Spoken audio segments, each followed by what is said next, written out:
Okay, so let's get back into it. Last time we were continuing to implement the to simulate a quantum computer, and the goal had been basically to get the Fourier transform circuit working. Wasn't quite able to get there. I worked a little bit on it after the stream also, and I got a lot closer. And I think came to understand some things that I didn't understand before.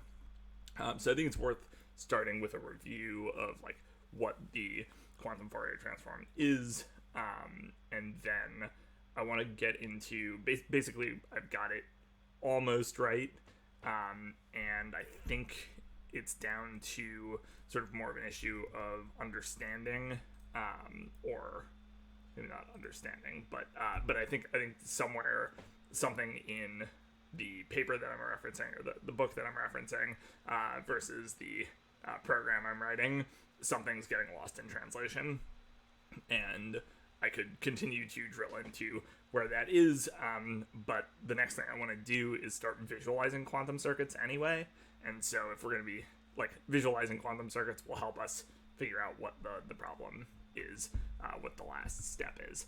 So I want to get into that today, and for that we'll be using Nanu, which I'll talk about in a moment. But just going back to the quantum Fourier transform, they have this nice motivating example that we've talked about before with this phase estimation problem.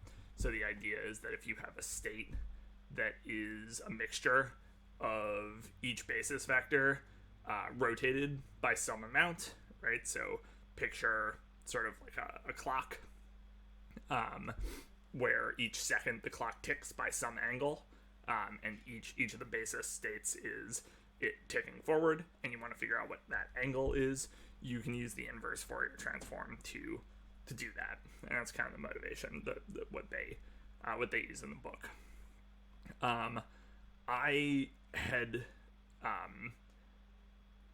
I'd seen this before. I think I did this off stream. I noticed while I was on stream that their circuit for the QFT notes that it's up to a permutation of the output qubits to reverse their order, but I hadn't implemented that at all.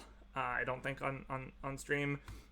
So that was the main big thing that was going wrong, and so now I've just gone ahead and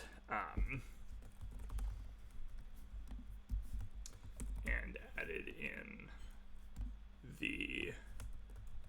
I don't know why my editor can't find Fourier transform. It's weird.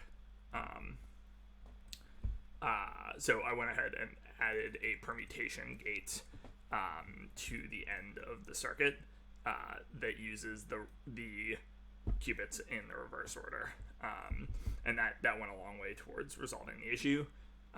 There was one other bug that was actually kind of a deep bug that I had introduced a while ago, but it usually didn't matter, and that's that we had originally, for mixing qubits together, originally we had used real valued weights that corresponded to how the probability should turn out, but then at some point I had changed it so that it was complex valued weights that really should be weighting the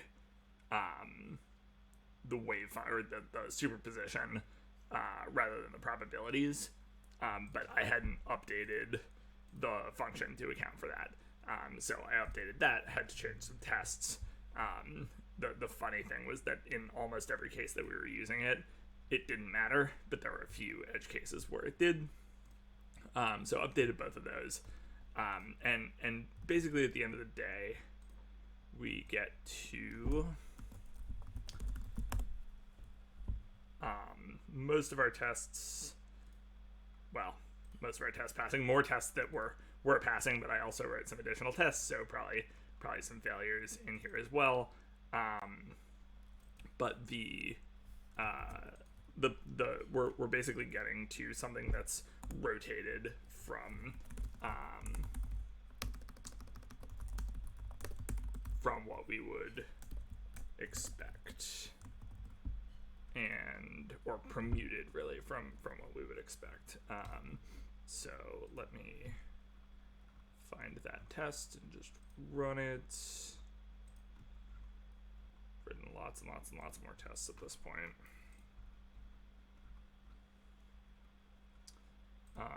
Yeah, so our trivial Fourier transform runs fine. So that's with one qubit, but our simple one is basically landing us at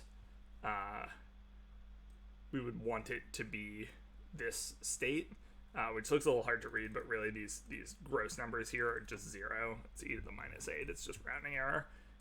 So really this is 0.5 pointing in the real direction, 0.5 in the imaginary direction, 0.5 in the negative real direction, 0.5 in the negative imaginary direction, and around and around, which is what we would expect. What we're getting instead is 0.5 real, 0.5 real minus 0.5 real minus 0.5 real. So we're not quite permuted, just like a few of our output vectors are a little bit rotated from where they need to be. And it's probably something simple, but at this point, I think it's going to be super helpful to be able to kind of visualize that.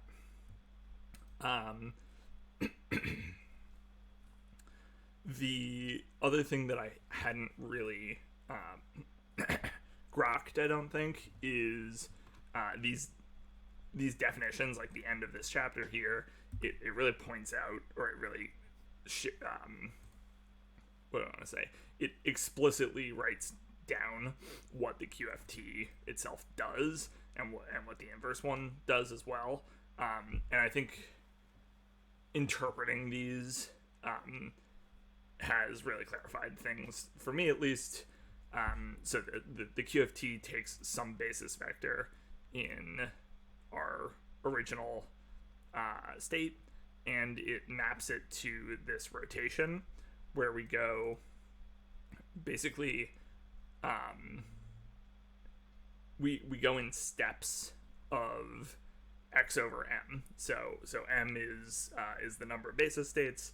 So if we have 3 qubits, we have 8 basis states to the third. And so the 0 basis state will get mapped to just, there's no rotation at all, so it's just the 0 basis state plus the 1 basis state plus the 2 basis state. It's basically just like a multi-dimensional Hadamard gate. It's blending, it's rotating our 0th basis state into all of the basis states. The 1 basis state will get mapped to 0 plus a rotated 1 that's 1/8 of the way around the circle, plus a rotated 2 that's 2/8 around the circle, plus a rotated 3 that's 3/8 around the circle, so on and so forth. If you look at the second basis state, it goes in increments of 2/8. If you look at the third basis state, it goes in increments of 3/8, and so on. And if we look at the inverse QFT, it's the exact same thing, except that they go in the other direction. So there's a minus sign here, but otherwise it's exactly the same. It's really interesting that they're inverses of each other. It's not tremendously obvious to me that they would be. Give me 1 second.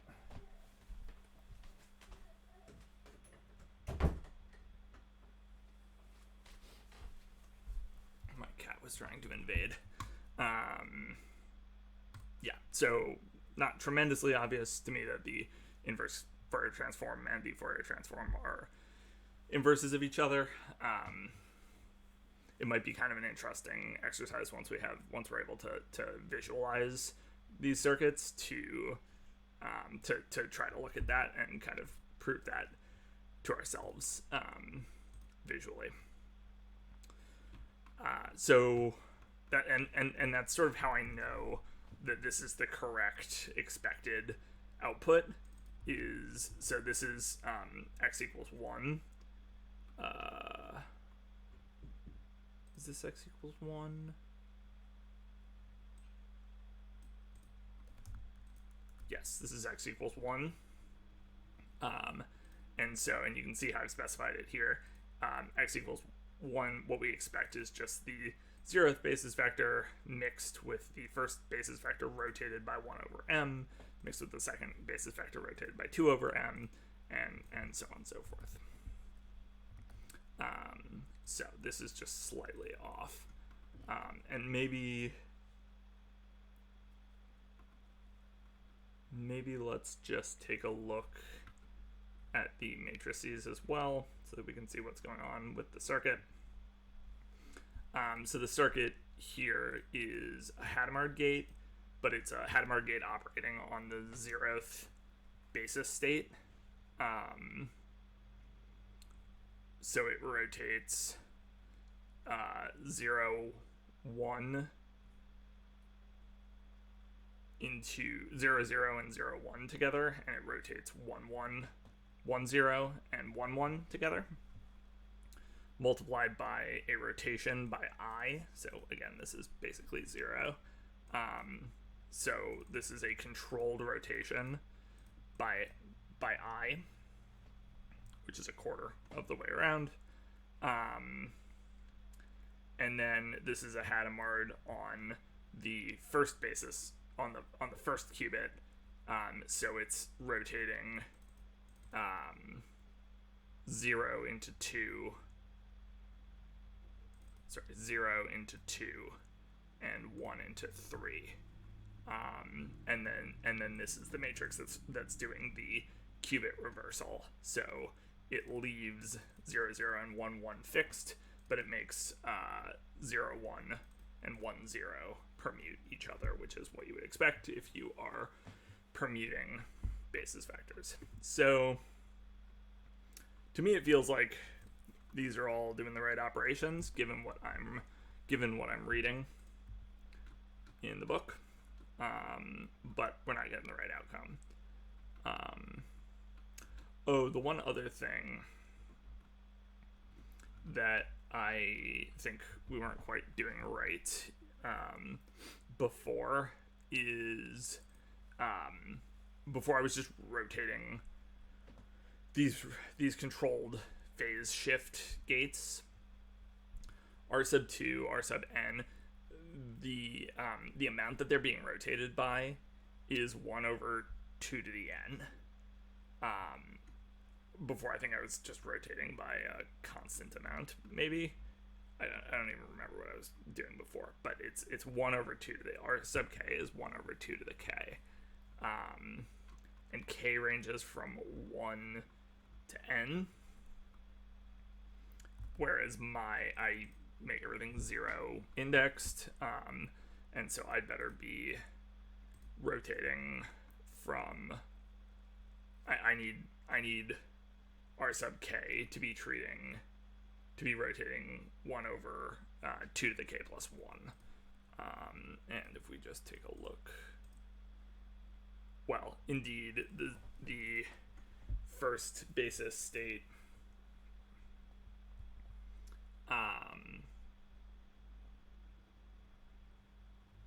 let's see here, this rotation is R sub 2, and R sub 2 should be rotating by 1/4 of a rotation, which is what I corresponds to, right? Because 0 is the real axis, 1/4 is I, 2/4 is I squared, which is -1, 3/4 is is I cubed, which is -I. So this is 1/4. So that should be right. So yeah, so I'm sure there's just something that's getting lost in translation here, and we'll figure out what that is. Okay, I think there was, I thought there was something I was going to do before I launched into the visualization, but maybe not. Let's just go ahead and get into it. So let's see what our status is. Okay, nothing. Do I want to branch this to work on visualizations? No, I have commits that I can roll back to. I think it's fine. Cool. So for visualizations, we are going to be using Nanu, which is an open source creative coding toolkit for Rust. And the thing I like about Nanu is that it's really meant for, it's not really meant for tech people, coding people. It's very user friendly. It's meant for creative exploration. And so everything is quite simple. The API is really nice. And it's just generically really easy to work with. And so the way it basically works is you import the prelude, you have some model struct, you have an app with the model, you have an event loop which controls updates essentially. You have a window, and you have something that controls the view.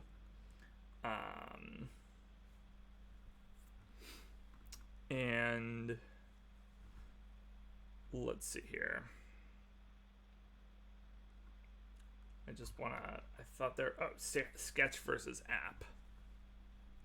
So sketches are simpler than apps. Apps are a little more complicated. And I think I'm just going to start with an app here. So let's say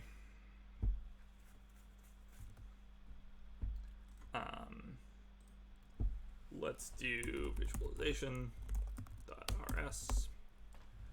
Let's do mod visualization. Let's bring this in. Let's replace the actual main with this main. And let's use Nanu Prelude. And use create visualization.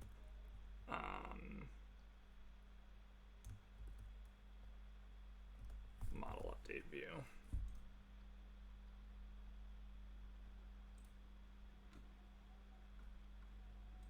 Can I just make this a pub function? Pub function. Pub function. Does this work? Do I need model anywhere? Don't think I do. Type model is private. I absolutely do.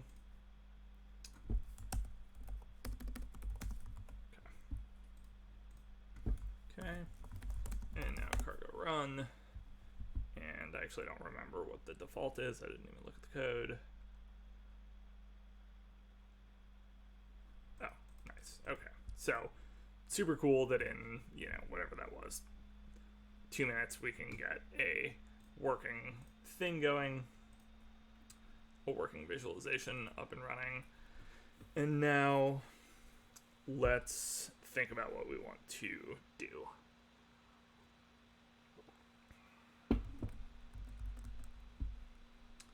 Let's think about what we want to do.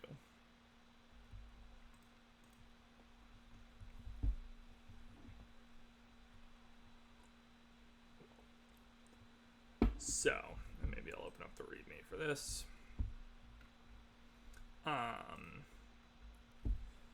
So let's do visualization. And the goal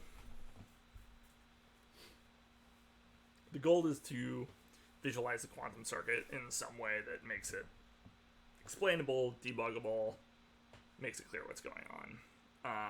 And I don't think circuit diagrams are great at that, but they have some of the properties that I want.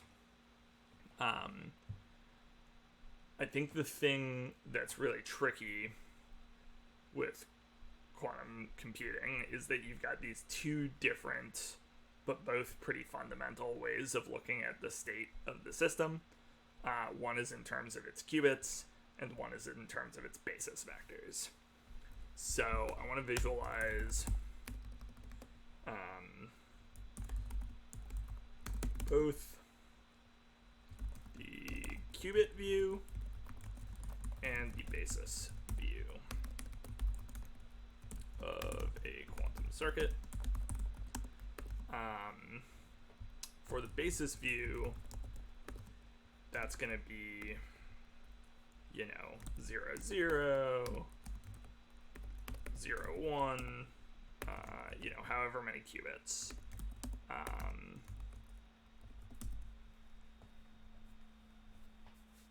What matters really is the coefficients, right? x0, x1, x2, and so on. Those correspond to the probabilities, or you square them to get the probabilities. So this is a complex number. E.g. So each one of these is a complex number that when you square it, you get the probability. But you need a complex number to understand how things are sort of interacting with one another. So the basis view is going to be 2 to the n complex numbers for each input, output of each gate. And we can render, there's a nice way to render complex numbers to make them easy to interpret, especially in a context like this where the norm, where the length of the complex numbers is bounded. We can use color to indicate the argument, and we can use height, or maybe an arrow, to indicate the modulus.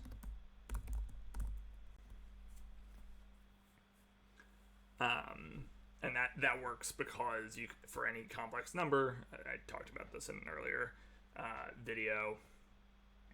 For any complex number, you can represent it in polar coordinates as the length of the distance from the complex number to the origin on the complex plane, and the angle from which is called the argument from the real axis.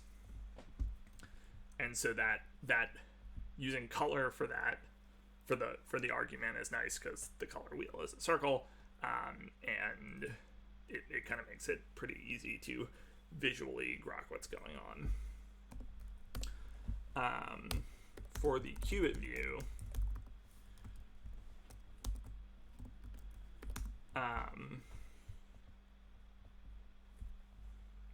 it's a little harder. Like, the qubit view is the one that's more easily interpretable, I would say. So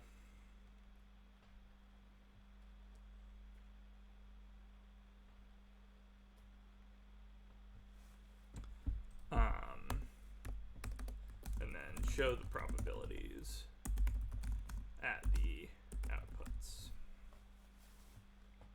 which we can just compute by squaring the final set of things. So the tricky thing with a qubit view, so what do I mean by qubit view? I mean, e.g., if we have 3 qubits, would want to show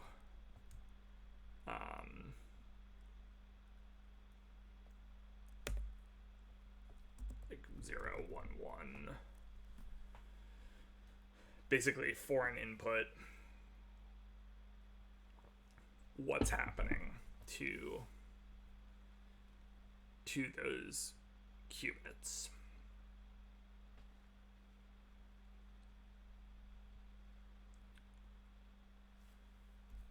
Like, this is essentially what a circuit diagram is, right? Each one of these is each one of these is a basis state. Maybe we don't need a qubit view. Maybe we just do the basis view.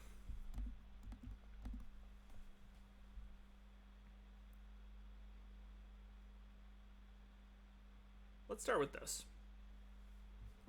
let's start with this. I think this is a decent place to start. Okay. So let's go to our visualization, and our model can have a window ID. Sure, why not?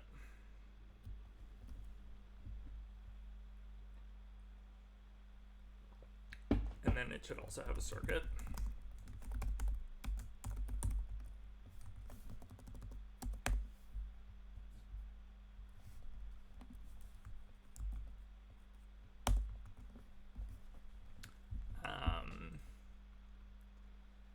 And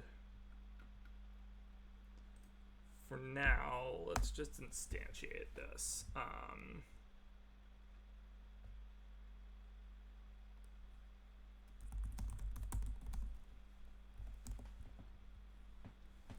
New circuit.addGate. This needs to be mute. Circuit.addGate.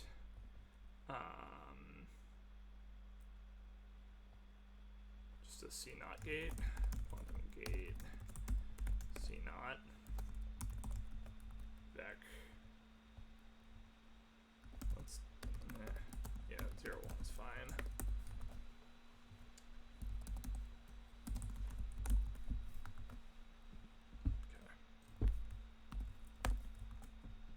Just as a starting point.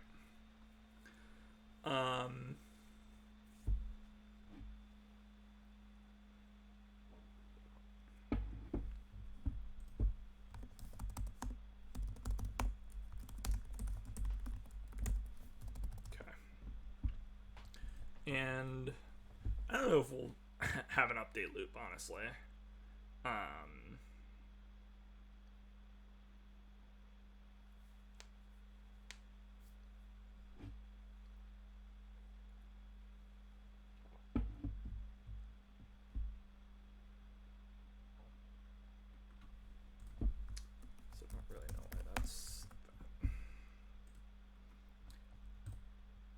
I mean, I can certainly imagine. Yeah, we'll see. But let's just start with a static visualization. So let's give it a background that's a little more dark moody. Dark mode. Theme colors. Dark theme. What's a good dark mode theme color?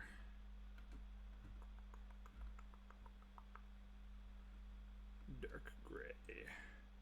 1, 2, 1, 2, 1, 2. So what is this? Nano RGB. Can I do it with a color code? New color code. Color.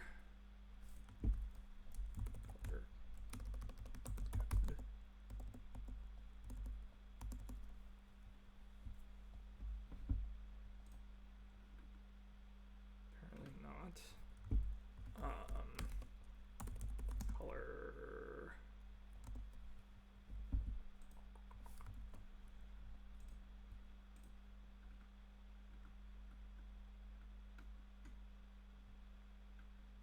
Just trying to get this in. Oh, it's a hex code.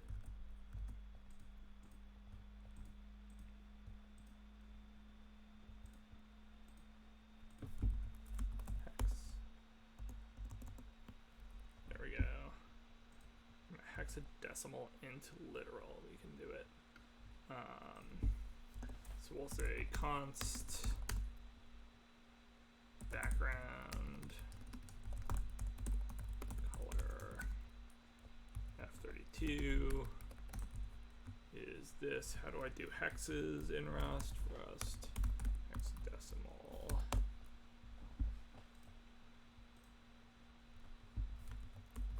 Hexadecimal. 0x.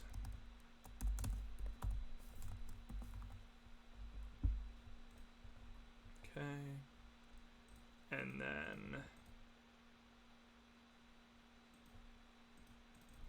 do this as a U32.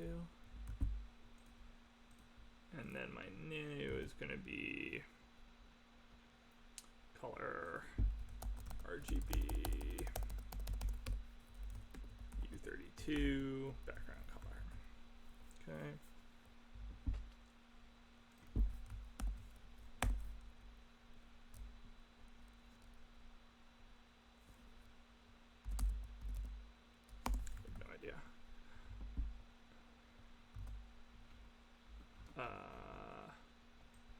What's color? Might as well nano color should be sufficient.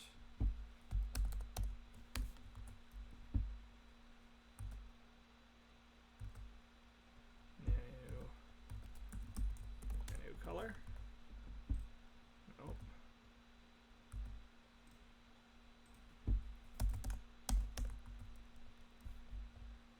Similar name exists.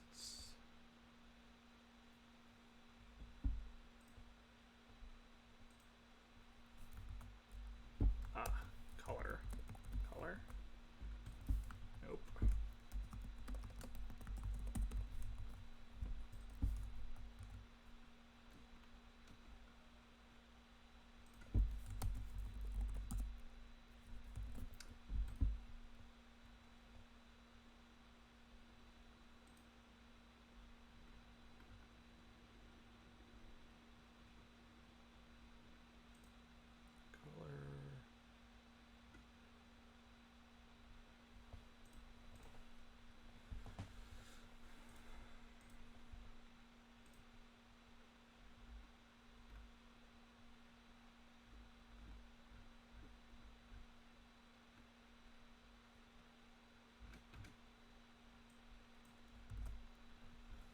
So it's nano color, and then this is color RGB. There we go. Okay. So we'll make that the background. and then we'll need to work out how many qubits there are, what the input is, etc. So I think we're going to need input quantum register as well. And we'll import this. And then let input be quantum register.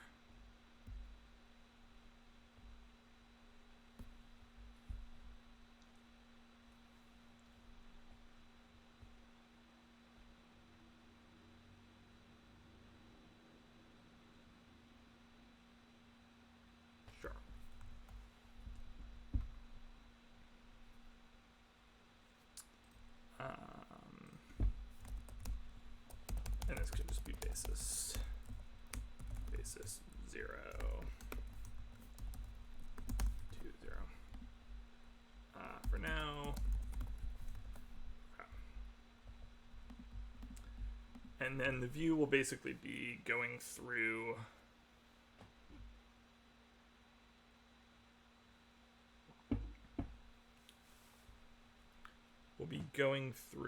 each step in the circuit and displaying it.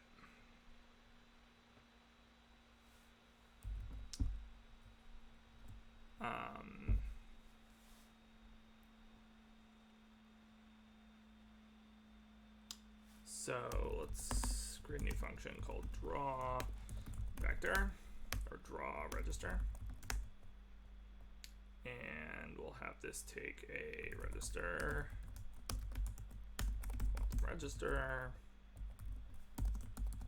take it by reference, an X and a Y, and we'll work out what those need to be.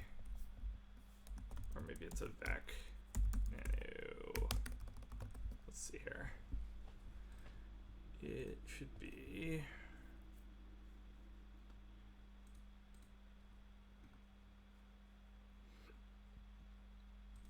X and Y values are at the center of the screen. Take a rectangle.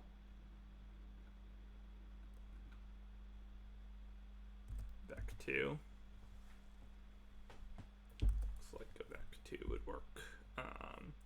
So XY, back 2.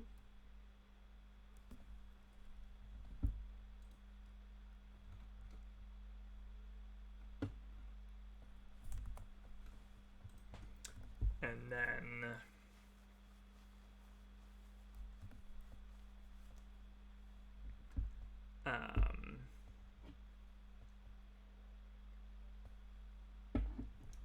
it's not going to be over the qubits, it's going to be over the coefficients. So for coefficients, get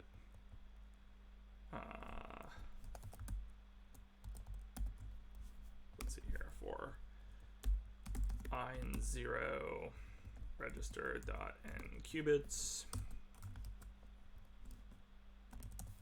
Not quite length.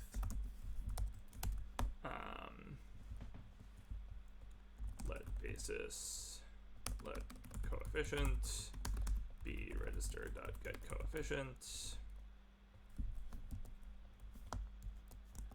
And we will say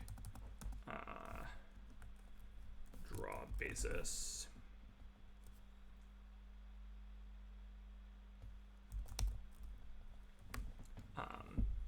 I coefficient and sum vec2 at xy, and we'll separate them by some amount.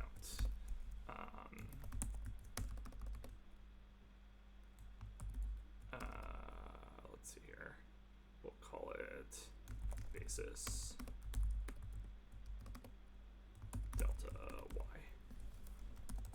And this will be y that gets modified, not x. Okay. And we'll probably end up wanting this to be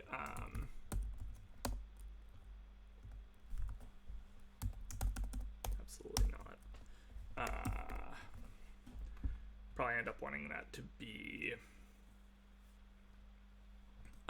variable, because we'll probably want to like compute some stuff about the spacing, but that's not a big deal to change later.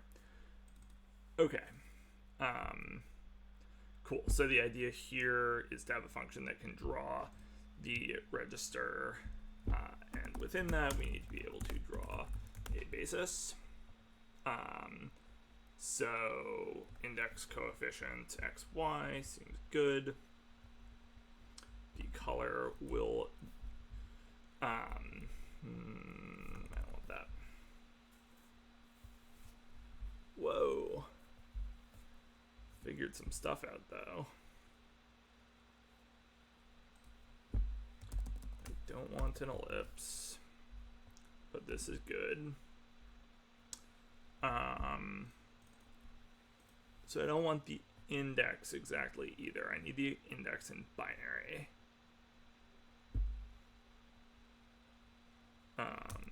So let's go. Let's just say 2 binary, and we'll implement that ourselves. I'm sure there's a good, I'm sure there's probably something already in the library that does, or in Rust that does that for us, but and we need to pass the app around because the app is what draws things.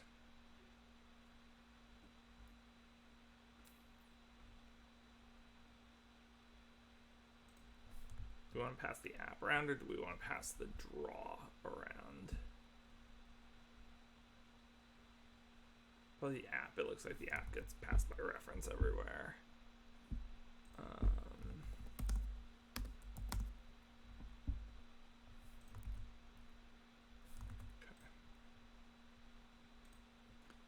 Cool, and then let's say let text color, or we can just say text color, and then this is going to need to be complex to color coefficient, because the complex number will have to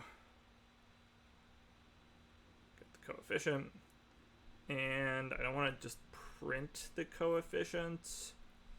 I want to render it as a little arrow or something, or a square with the appropriate height. So let's just say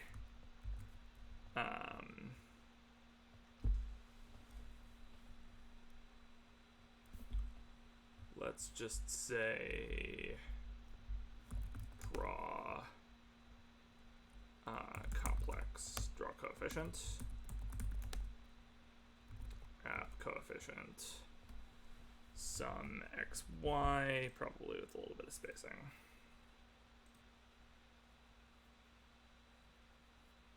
But we can mess around with this. Coefficient.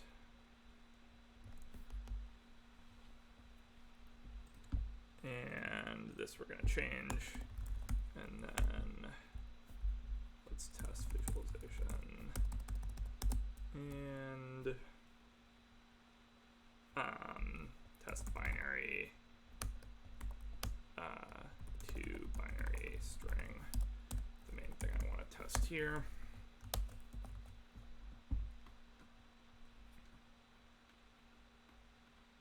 Okay. Let's bring in complex. And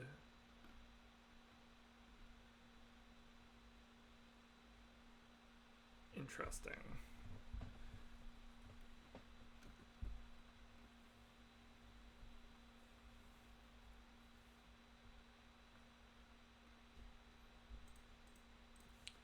So GitHub's populating my functions, and it's calling this draw to frame within my helper functions. That doesn't seem right to me.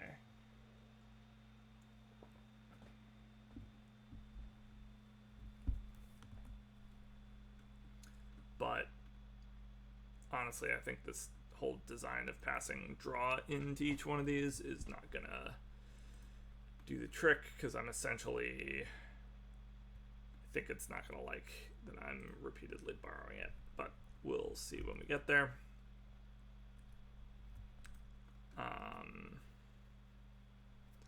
Okay, let's do, should be self.toBinary string.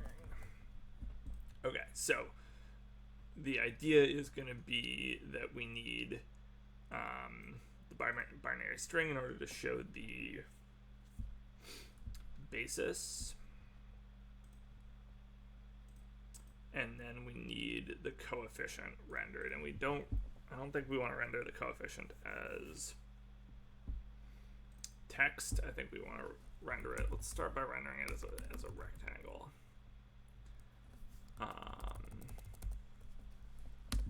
And it's going to be a rectangle. Let's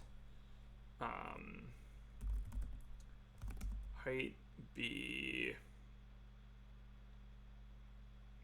coefficient dot absolute value times complex rect height.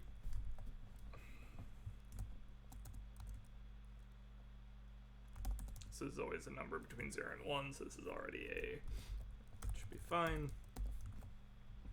Why doesn't it like absolute? Can only be used if the trait is in scope. And what trait is that? An algebra complex field.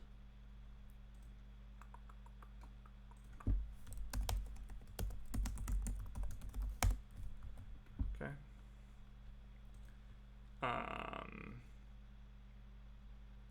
And then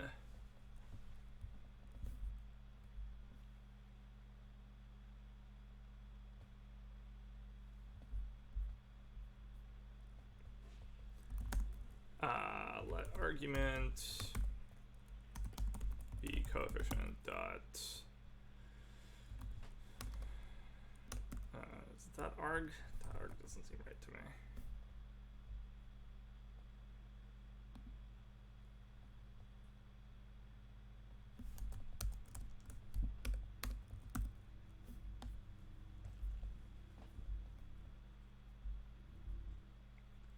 Norm.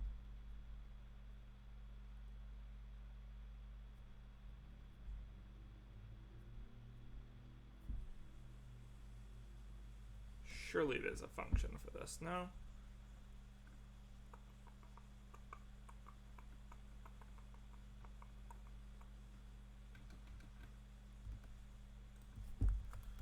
Nanu complex argument.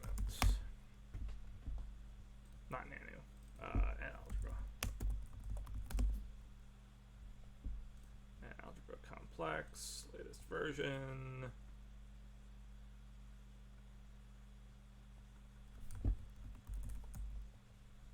Has an argument function. Okay, don't know why my autocomplete wasn't telling me about that. Cool, and so then we have to construct a color from the argument. And how to do that. So nanu color.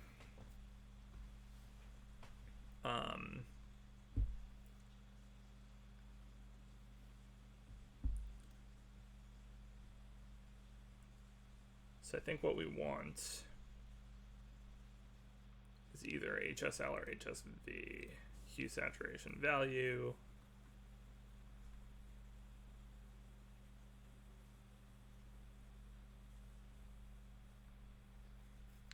Brightness, not lightness. Seems fine to me.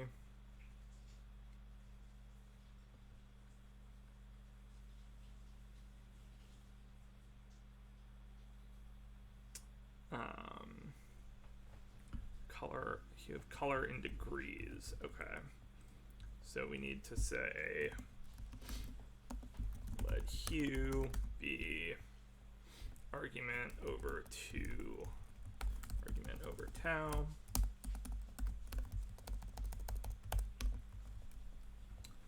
And then color will be, and this won't be plus 20, this will just be where it is. And let's call this basis offset x.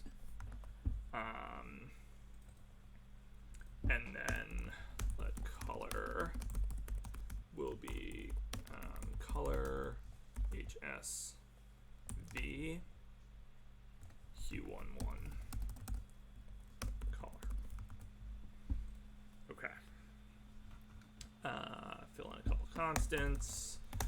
So const, what did I just say? Coefficient, complex rect height can be, sure, 50 seems fine. Const, some kind of offset, basis offset. Let's make this 20. I'm just guessing at these values. I have no idea if they're right or not. And then text color can be something bright, like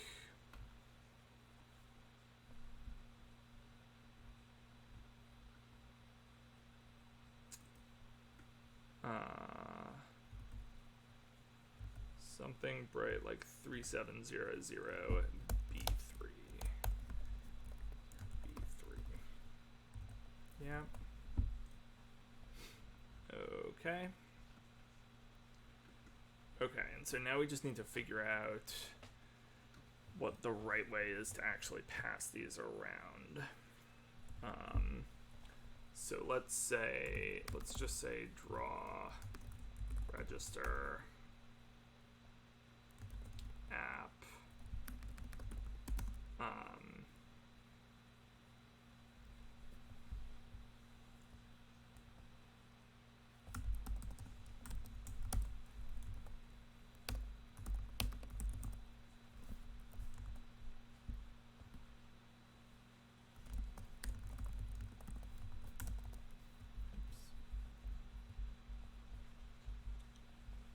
draw register app self dot. Oh, there's no self here. Model.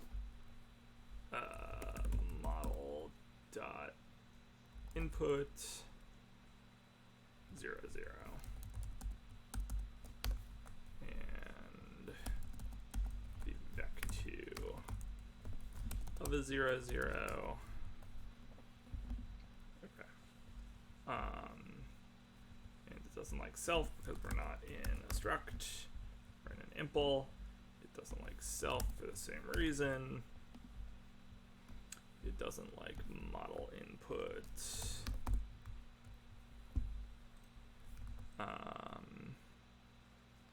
Because it wants a reference. And bar checker isn't yelling at us yet. That's good. This doesn't need a self. We're not in an impl. Text color.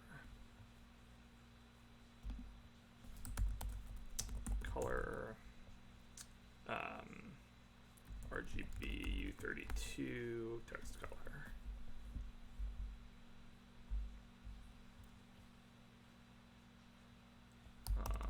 This goes away because we do it at the end.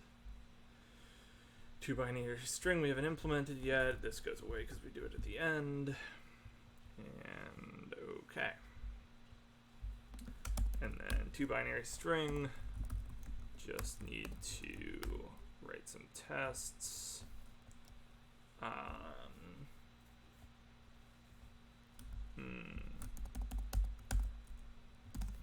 For 1 0, it looks like that. For 1 1, it should look like that. For 2 0, it should look like that. For 2 1, it should look like that.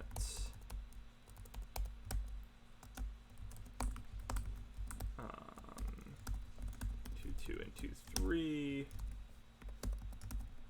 And that's probably fine. And I just need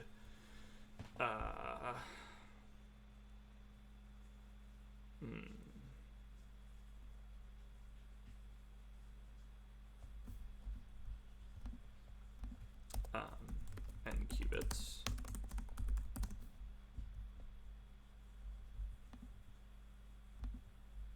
Draw basis.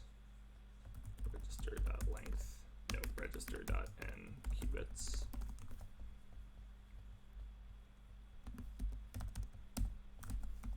And then qubits. Okay, and then 2 binary string.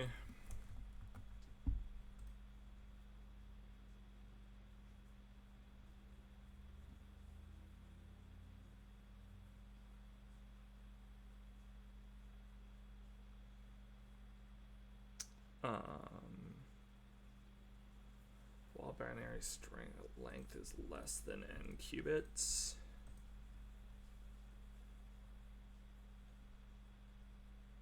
So we format it in binary and then we pad it, is the point. So let's just assert that index is less than that. Let's also assert, oh, it has to be greater than, let's assert that it's, no, that's fine. 2 binary string. Did this work?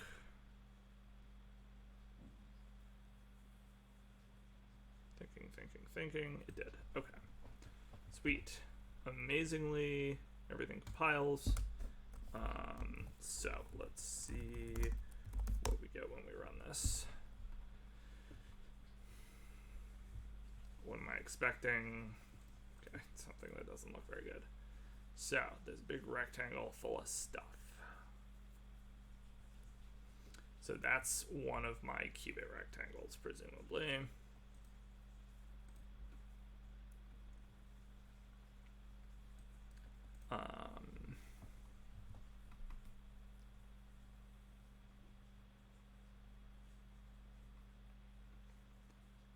So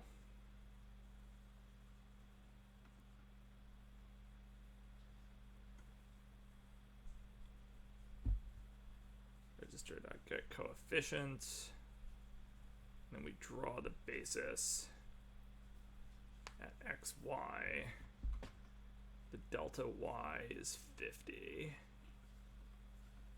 I kind of want to start at the top left, which I don't think I'm doing right now. Draw register. Let's say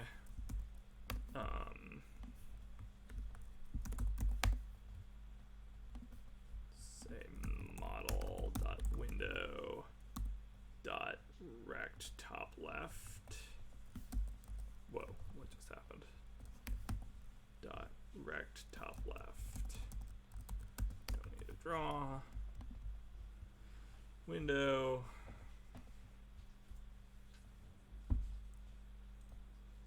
This is just a window ID. How do I get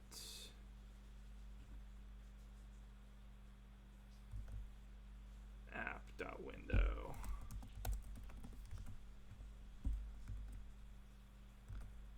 App.window rect. Top left.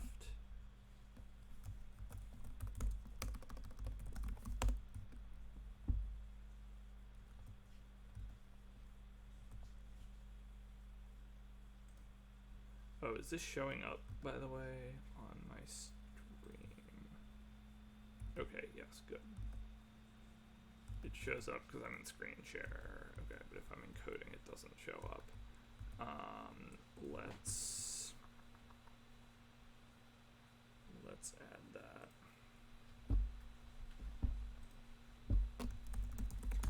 Nano window. Okay.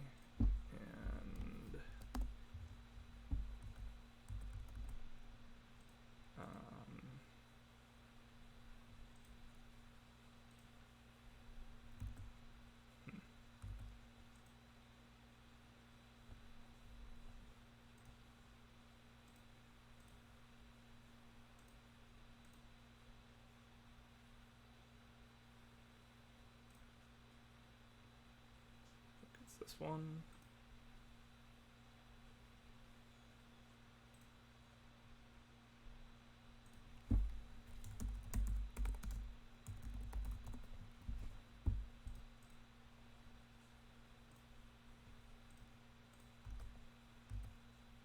Cool. So I think if anything were showing up there, it would show up, but it's not, which is fine.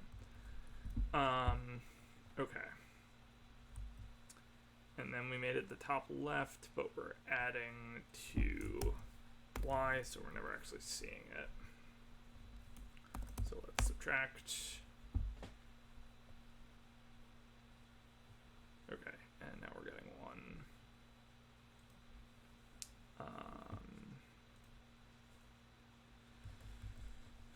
Which is way too big. So let's make this 5 pixels. Let's make the delta y like 15 pixels.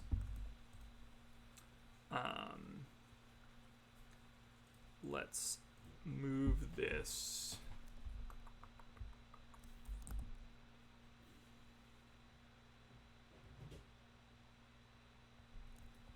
what to do here.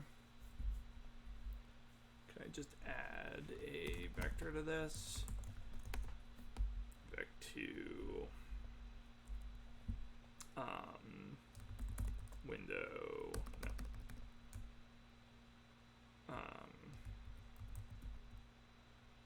Complex rect height over 2.0. Just to make sure it's on the screen. And then,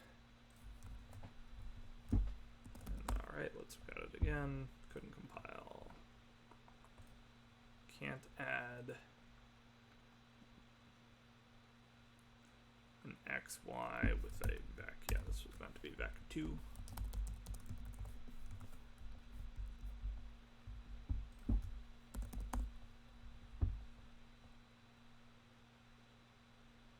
And okay, that still didn't place the rectangle right, and it's still enormous.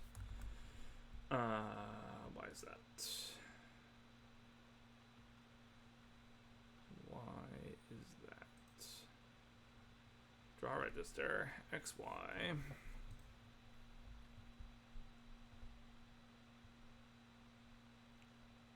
For each one, draw the basis at XY.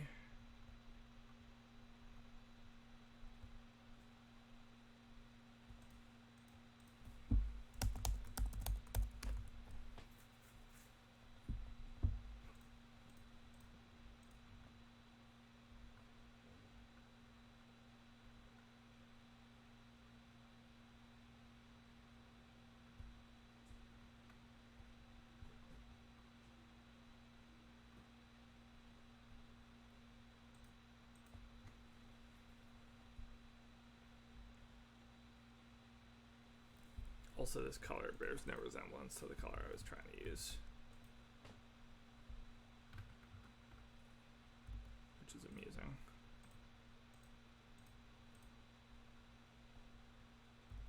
$3700B3.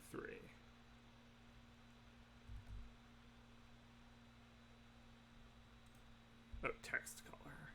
Oh, right. It's red because that's the complex argument. Okay, so that makes sense.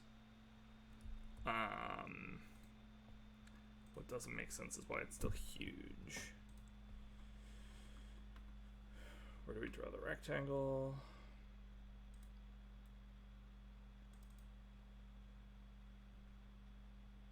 Oh, X and Y, this is wrong. It should be complex rect height and height.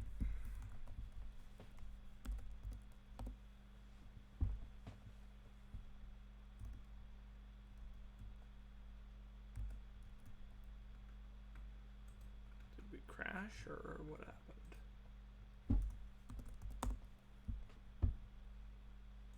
Shows up for a second. Now the rectangle is dead in the middle of the screen. Because the XY is wrong. Hang on, that's wrong. So this should still be X and Y. But then width height should be complex rect. Width and height.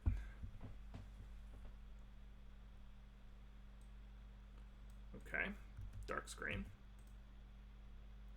Exciting.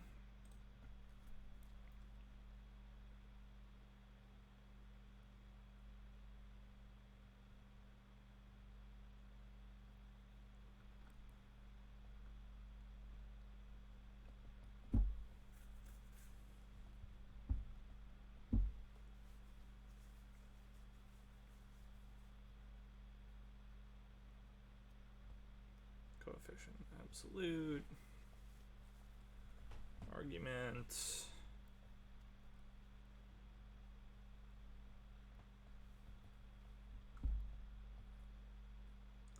Set the width and the height. That looks correct. What happens if I just put this in the middle?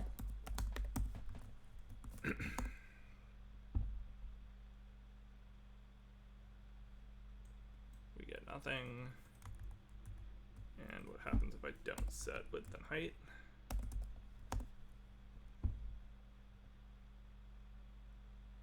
Okay, we get it up here. So somehow it's getting pushed off the edge of the screen. So the XY it's getting is coming from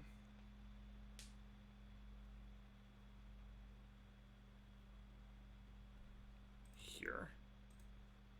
This XY are not mutable, and so they're just being drawn in the same place.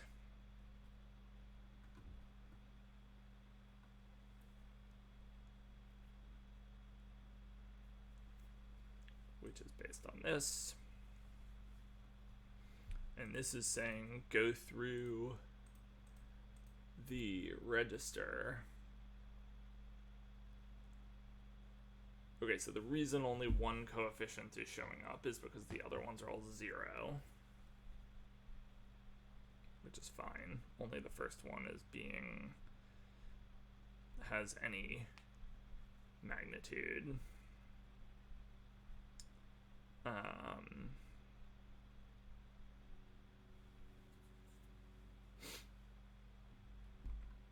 But then XY should be at the top left of the screen.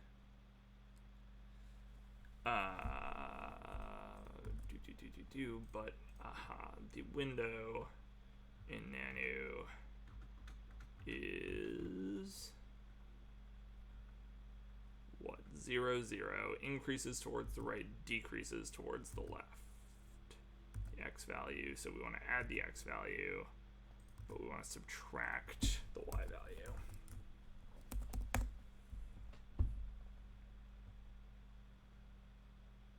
Okay, found our rectangle. Go width and height back.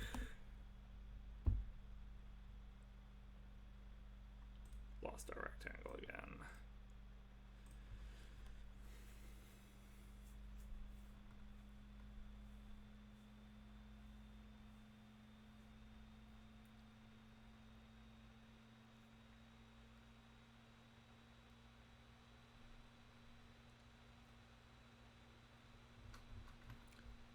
If we make the complex rect height a lot bigger,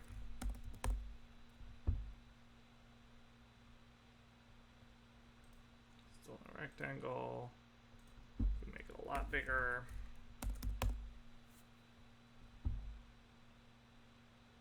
Still no rectangle.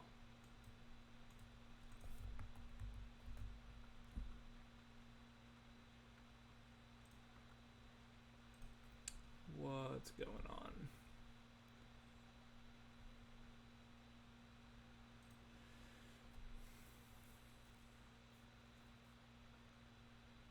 It's definitely getting drawn.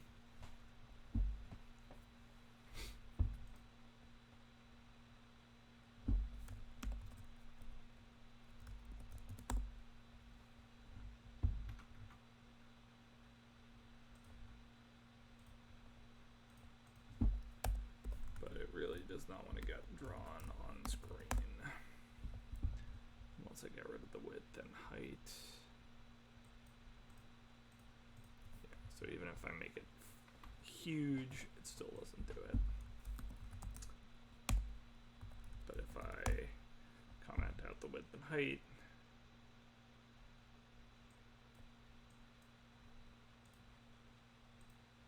wait, then we still don't get it?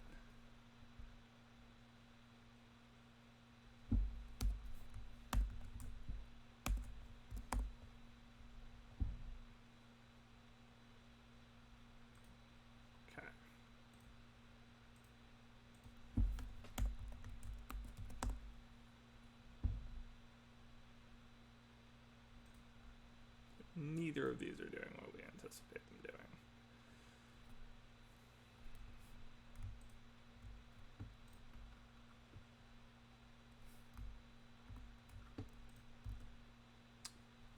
Let's check out the docs for rectangle. Oh, here we go. Draw API.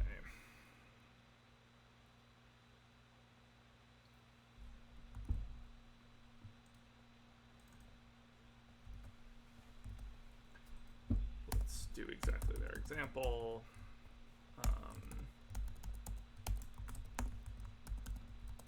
0, 0, and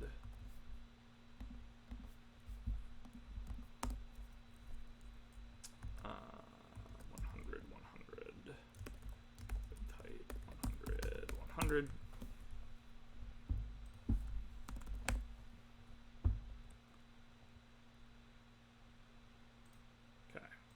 There it is. If I make it 1,000, 1,000.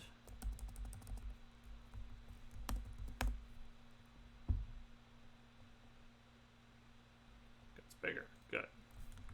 If I make it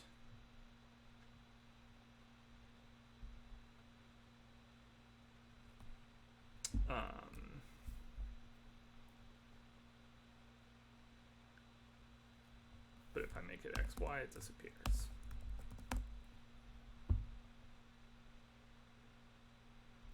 True story. Okay. And XY is the top left of the screen, but a little bit to the right and a little bit down. Oh, but I have this on 5,000, which is why it's disappearing entirely, because it's walking off the edge of the screen. Okay, so now it's up here. Now, why wouldn't it be showing up? Are things measured from the center, or are things measured from the top left? From the center, where the center of the square will be placed. Okay, so the center of the square is at the top left of the screen. If I then add the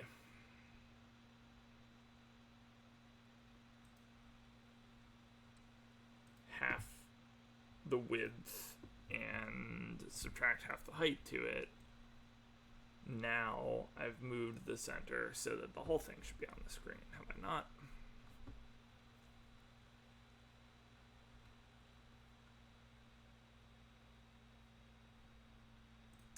I would think so. Let's grab this though.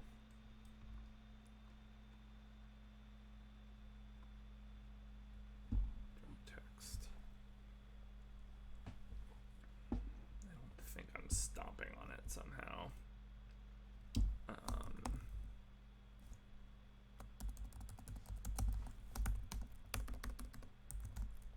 Let XY test be this. And then we just go XY text.x and XY text.y.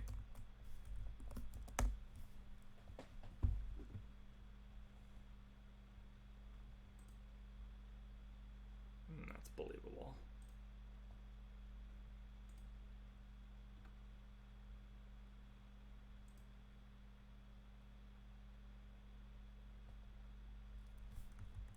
Okay.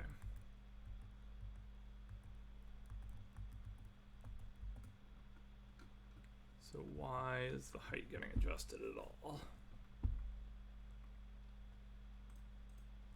Let's get rid of this.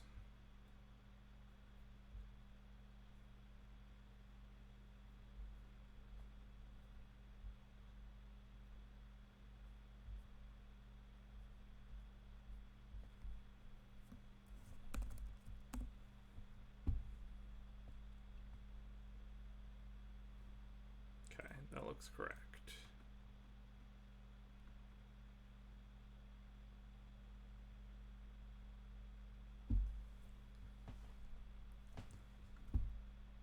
But now if we, let's go ahead and add some padding also. Const padding.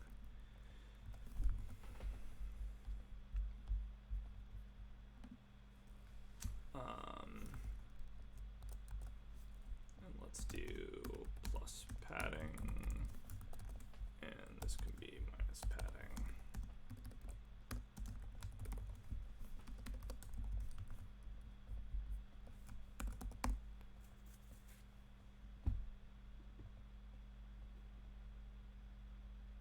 See, this is only half the rectangle, or the square.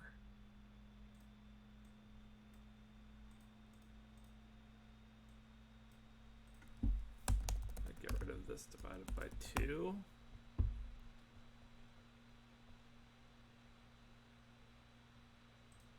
Literally nothing changes.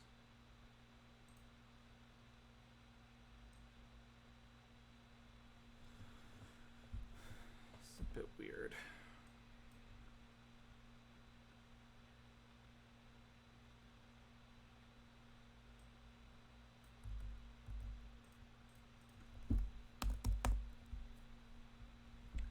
blow this up. Does anything change? No.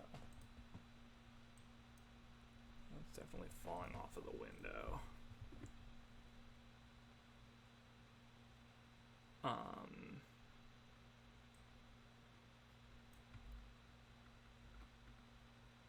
Let's go.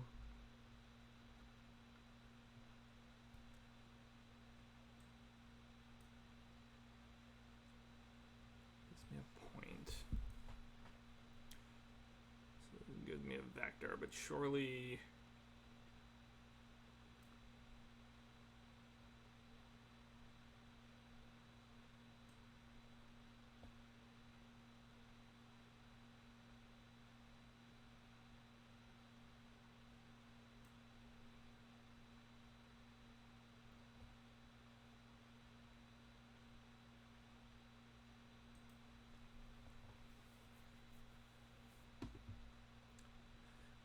Right.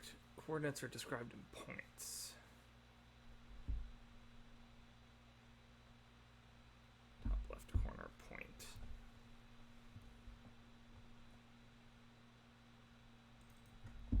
What happens if I say 0.2 new here?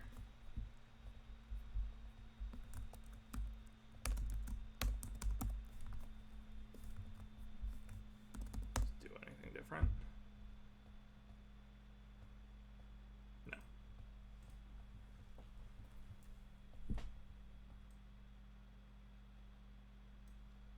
And even if I add like 100 here, it's not going to do anything different. Or 1,000 even.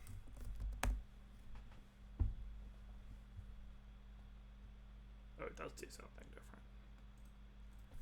Interesting.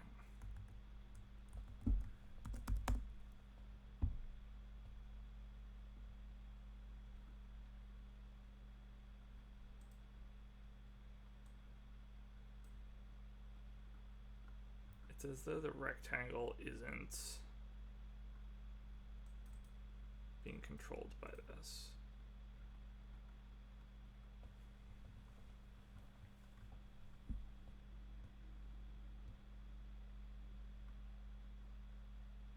Oh, it's not being controlled by that.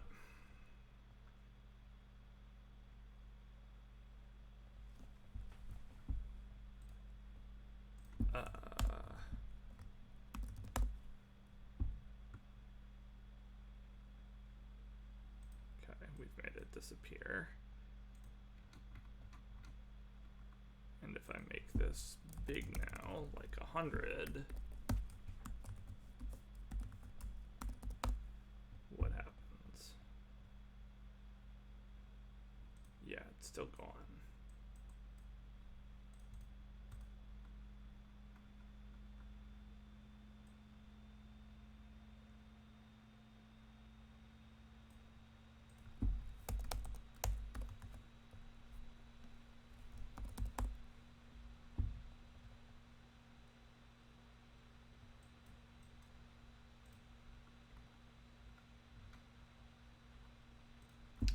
So if the width and height are 100, it works. If the width and height are complex, direct height and height, it doesn't work. So let's figure out why that is.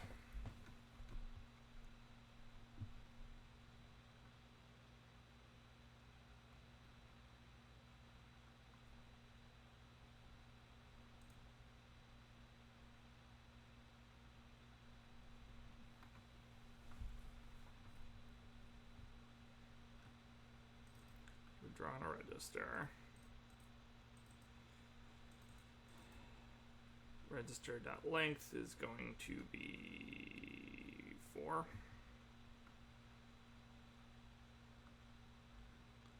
Let's actually do. I want to do a mixed state to see what's happening.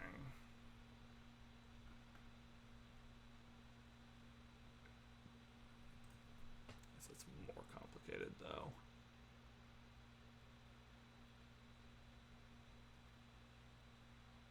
So that's going to go from 0 to 4. passes in the app, it passes in the number of qubits, it passes in the index, and it passes in the coefficient, which is the complex number, and it gives it the position.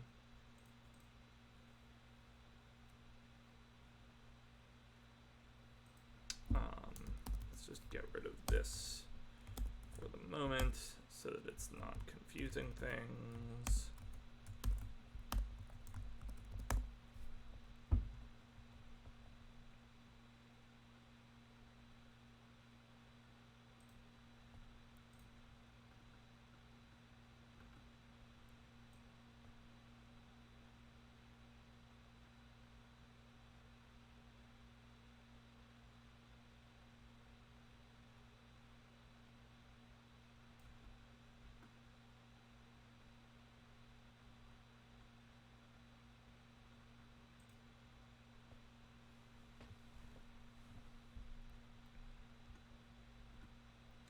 The complex rect height here is 100 times the coefficient's absolute value, which should be 1 for the 0th coefficient, yeah?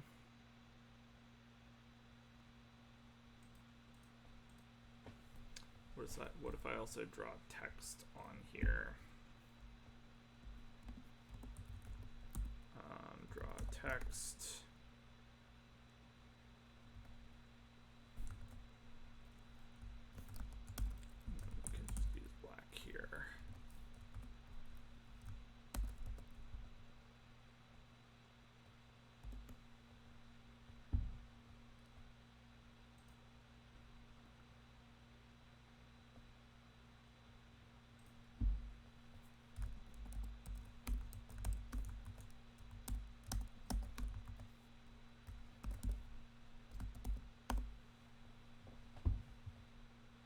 Oh, I wonder if I have to draw it. I probably have to draw it on top, huh?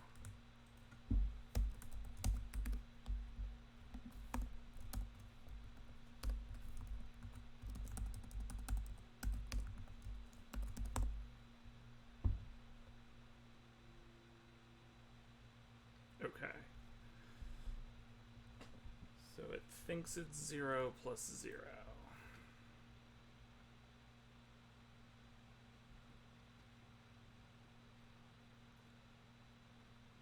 Interesting.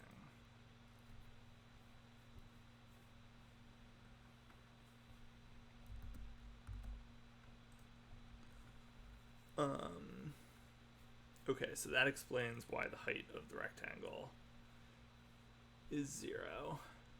What it doesn't explain is why the first coefficient isn't getting rendered.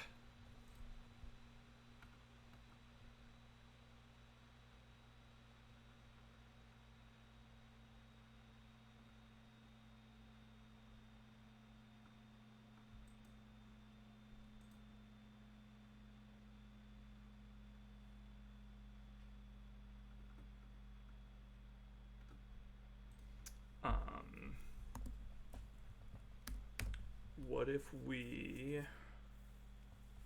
let's see here, what if we draw a rectangle that is at xy, but that's just the full height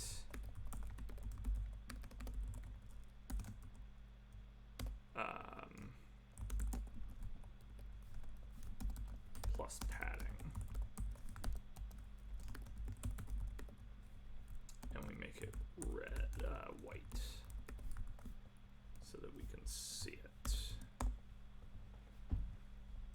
Doesn't like that because I forgot a semicolon. Oh, hey, the Phantom SX. So we are working on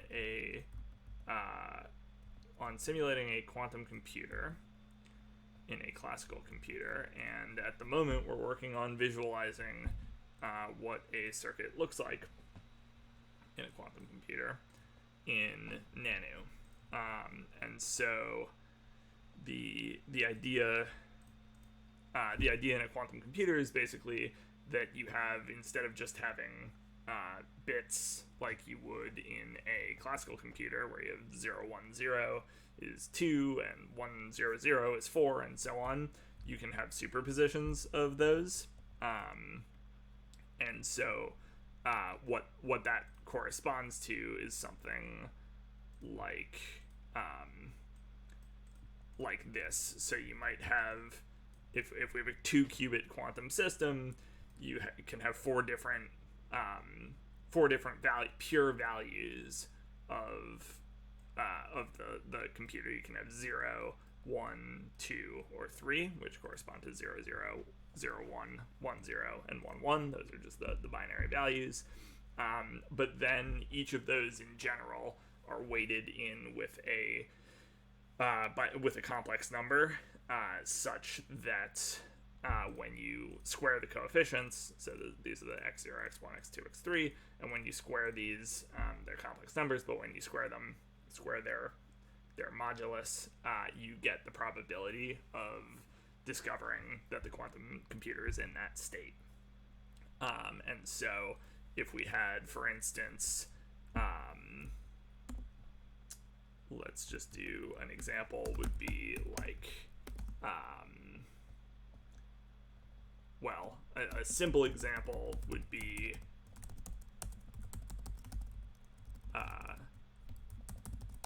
like this, where we just have a 1 in front of 0, 0. This is the pure state, where you would measure, where if you measured this, you would always find it in 0, 0, because you would take each of these and square their amplitude to get the probability, but all the probability is on 0. A more complicated one, though, would be something like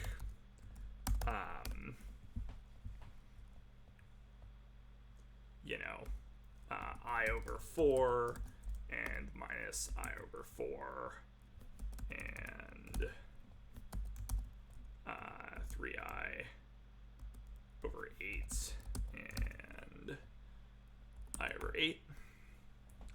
Does that add up? Not quite.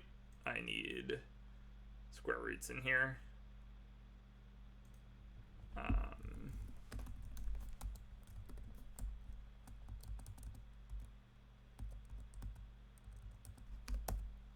Yeah, so something like this.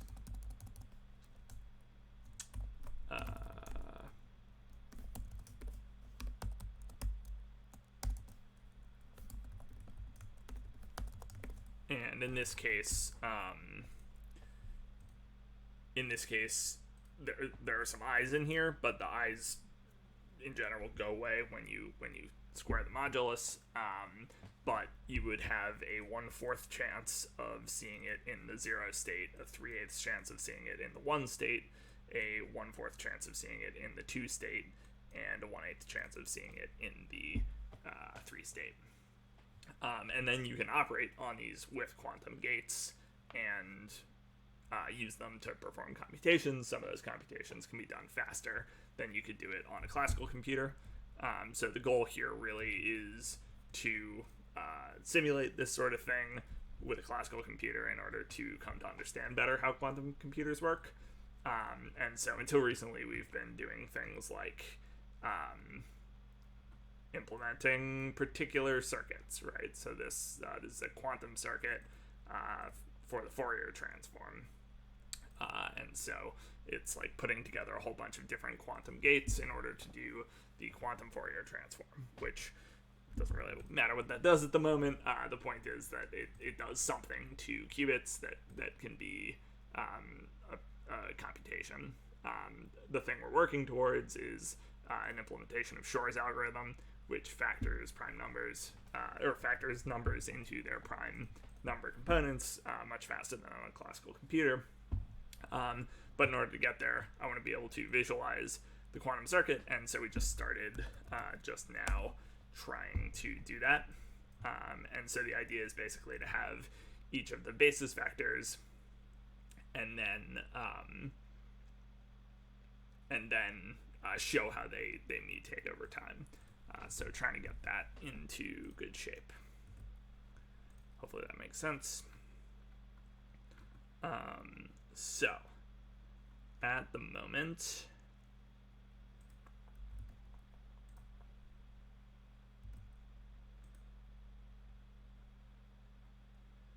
at the moment, let's try to use the text color here.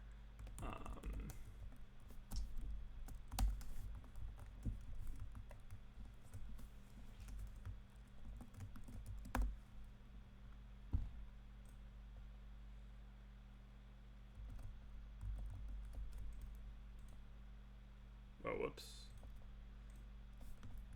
That was not where I wanted to use the text color. I wanted to use the text color here.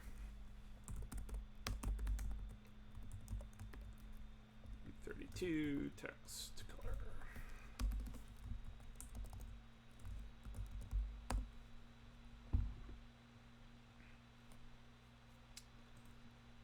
Okay, that looks terrible at the moment, but it proves that my text color shows up against the background, which is important. Okay, and so now let's try to use the actual heights that these are meant to be.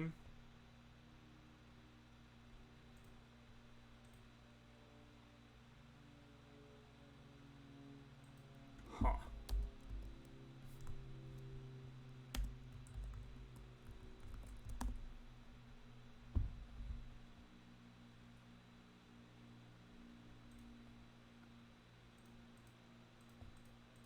What happened here?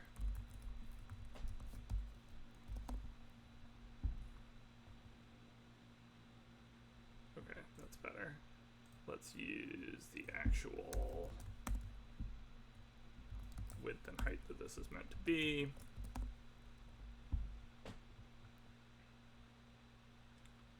And we get nothing showing up because this is 0.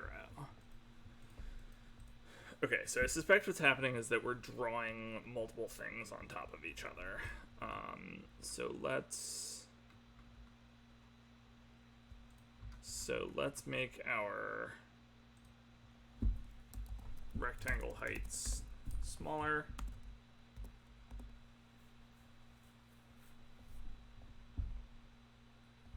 Okay.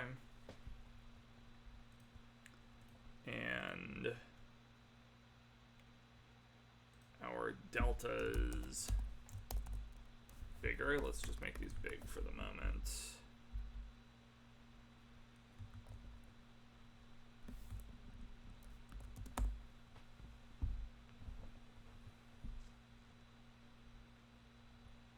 Okay.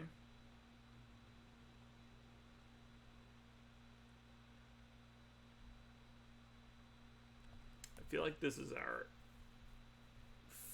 4th or 8th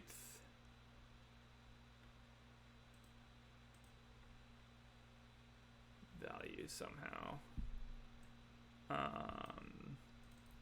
Just make this the center for a moment.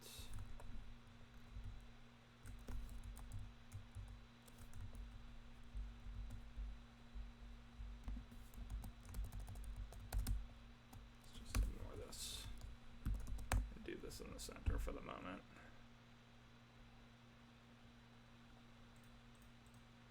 It really looks like it.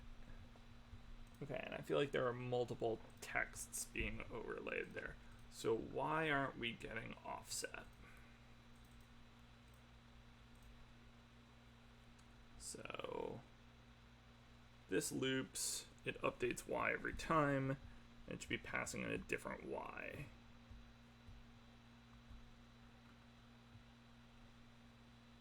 This is delta y is 50.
think they're all just getting overlaid on one another, though.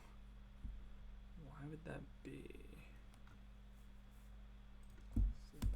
Mutable.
Why does it think this is an unused variable? Oh, right, it's in the update loop. That's fine. Draw basis. Got rid of the text.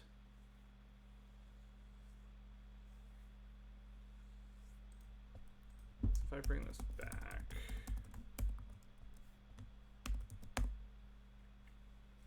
Is my problem that every time I call app.draw, I'm overwriting all of the previous draw? That seems believable.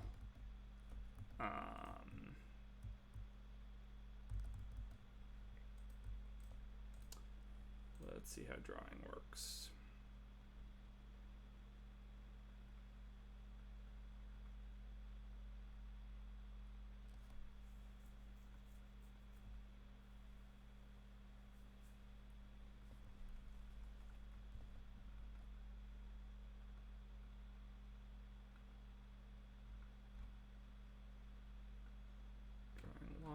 So on and so forth. So what if we pass a draw around instead? View app draw. Let's pass in draw or a reference to a draw, and we'll say that this is a draw.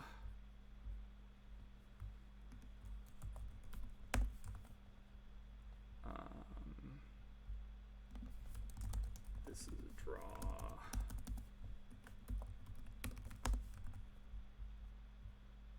This is no longer a thing. This is a draw.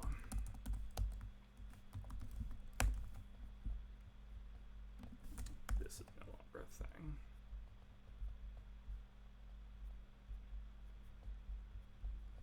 Surprised I'm not getting yelled at by the bar checker here.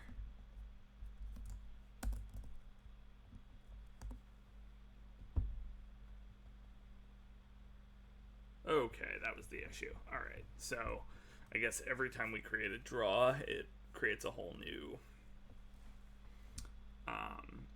thing. Okay, so now our colors are awful, and let's get rid of the padding here.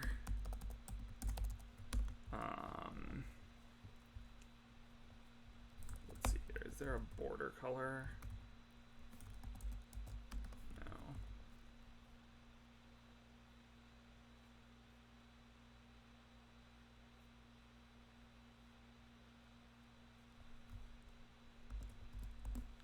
I don't know. Do we even need this boundary anymore?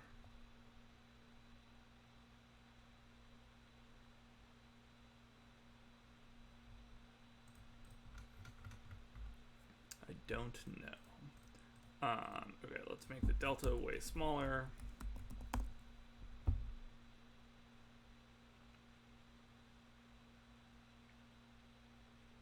And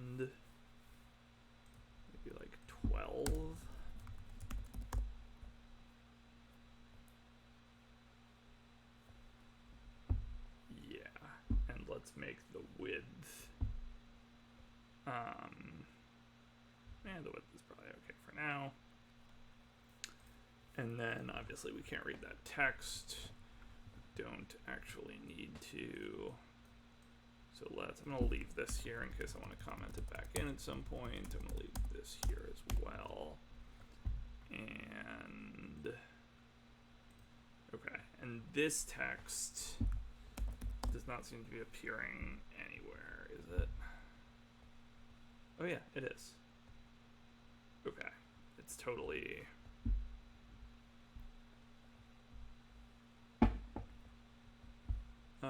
Okay, that works. I don't like the color we chose at all.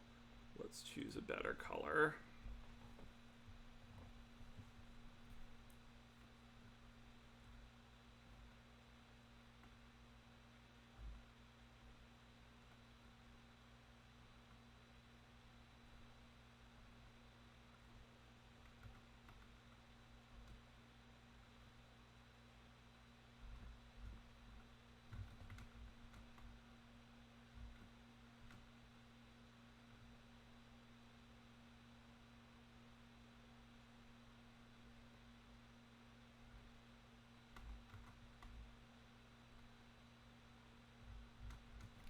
See.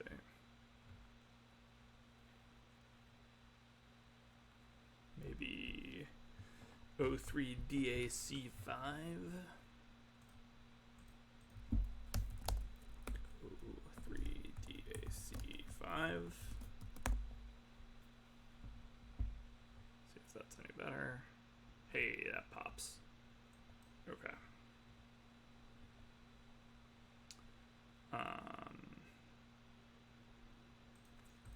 Cool. Is my text separated the same way? It is, right? Okay, what if we make this 15? I'd like to see some spacing in the font.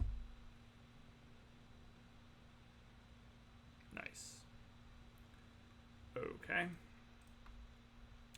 And then let's put this all the way over on app.windowRect.left plus this.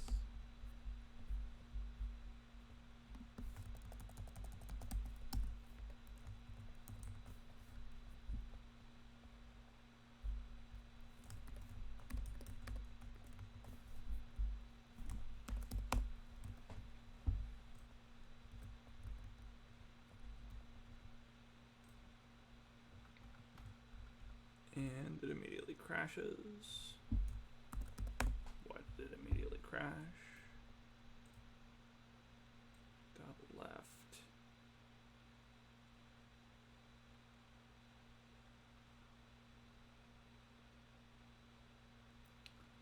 Plus a little bit of padding. You would think that would be fine. This returns a oh.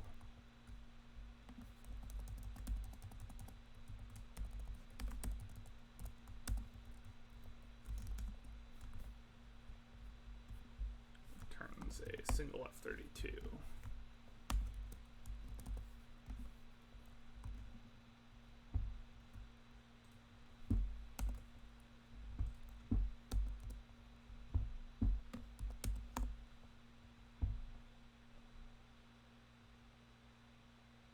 Okay, here we go.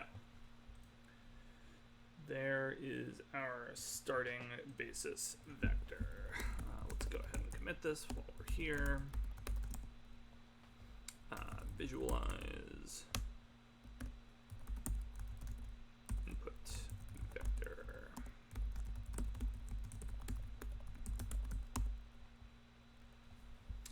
Okay, and now let's expand. So what we want to do is go through each of the gates and implement let's see here, and render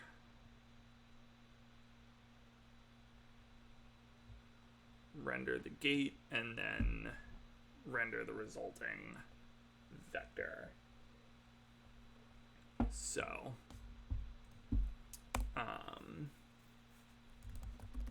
that's the instantiation.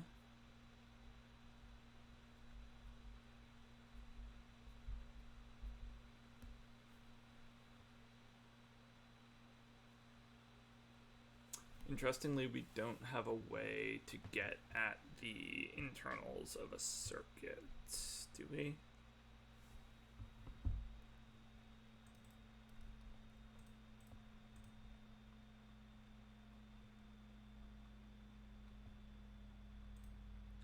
You can get at the whole thing, but let's have a function get gates self a vector of quantum gates, and it just returns the gates. And then in our visualization, hey Michele, how's it going?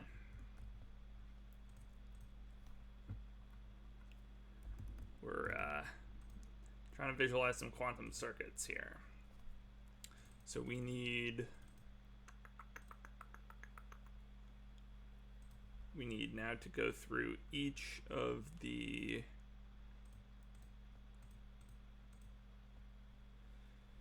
gates, render that, and then render the result.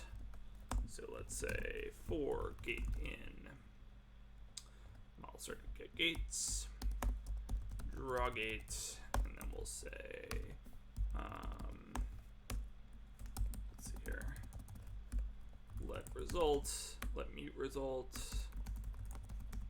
be model.input.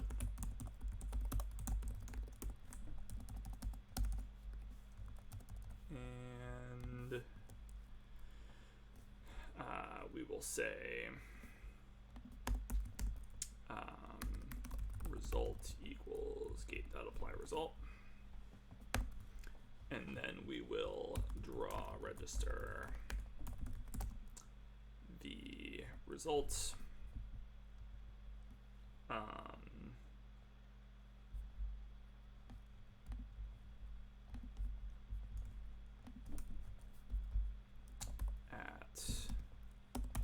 let xy be this. This needs to be mute, and then we will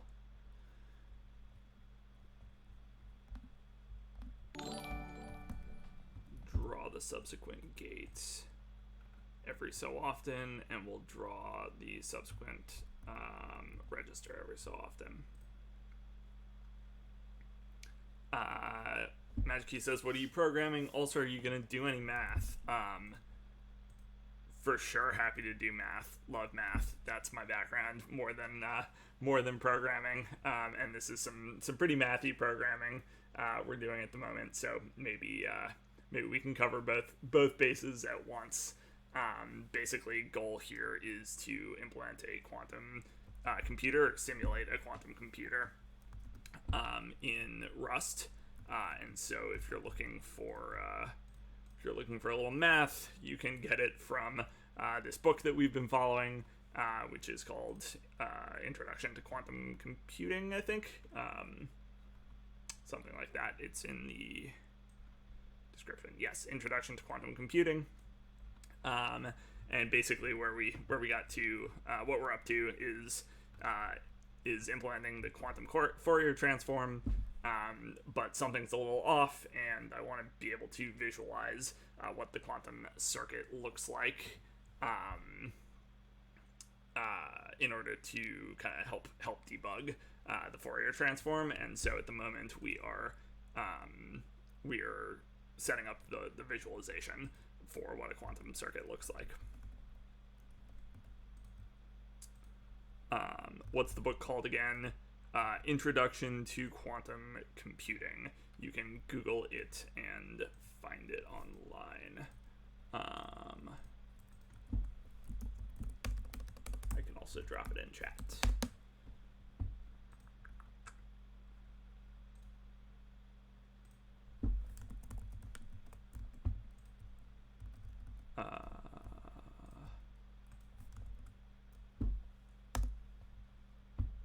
just dropped a link to it in chat. You can also check out my YouTube, Exclaim YouTube, for the kind of back issues of this series, where I've been working through the book to kind of see the where we're starting at from. Okay, so we're going to draw the gate. We're going to draw it at some XY location, which will be updated.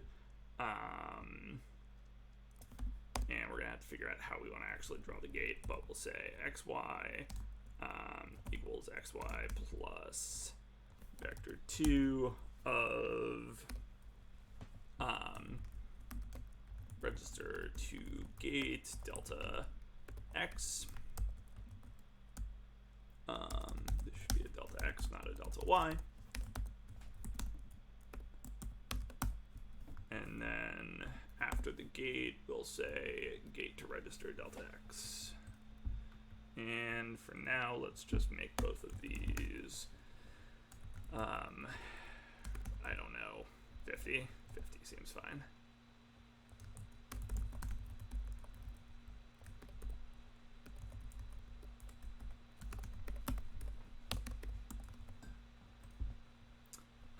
And these are F32s. Yeah, for sure, Magicy. Are you into math? Or into quantum computing? Or both?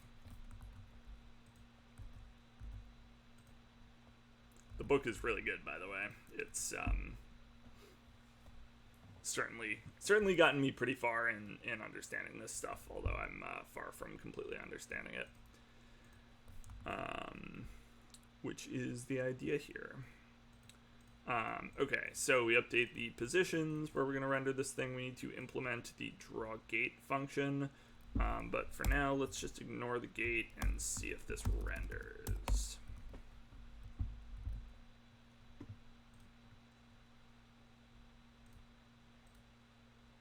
Okay, so it renders something, but it renders it way far away. Why is that?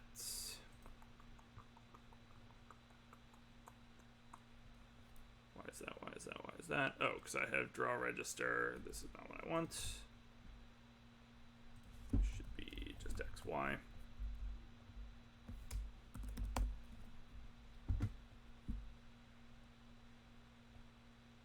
Okay.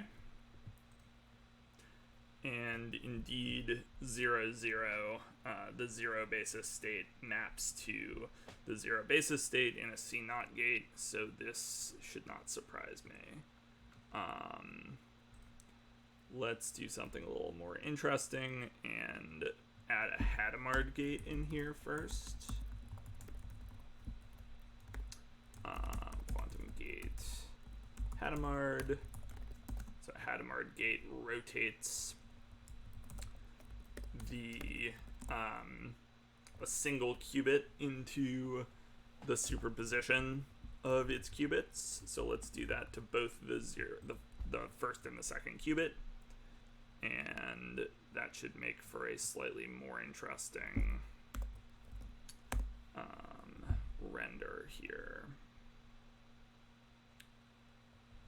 Nice. Okay. Sweet. So now we can kind of see the quantum circuit at work here. We start with a pure 0 basis state.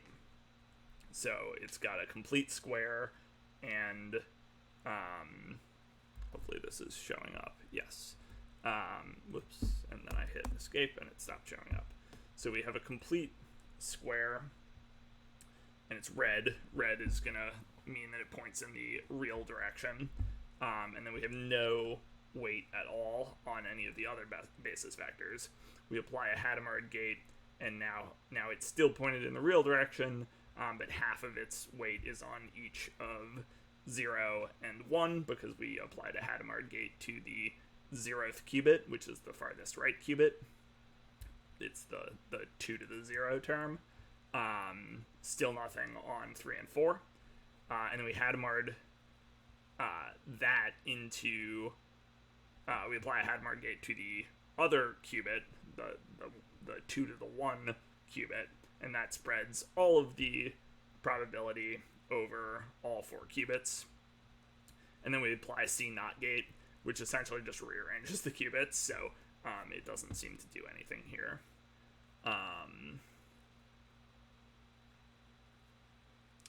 So let's just make this a little more interesting.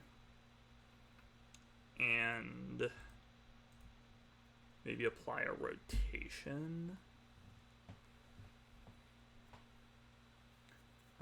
What's the most interesting way to do this? Just to have our test do something. What happens if I add a controlled phase shift of tau over 4 to the 0 and 1 qubits? What's that gonna do?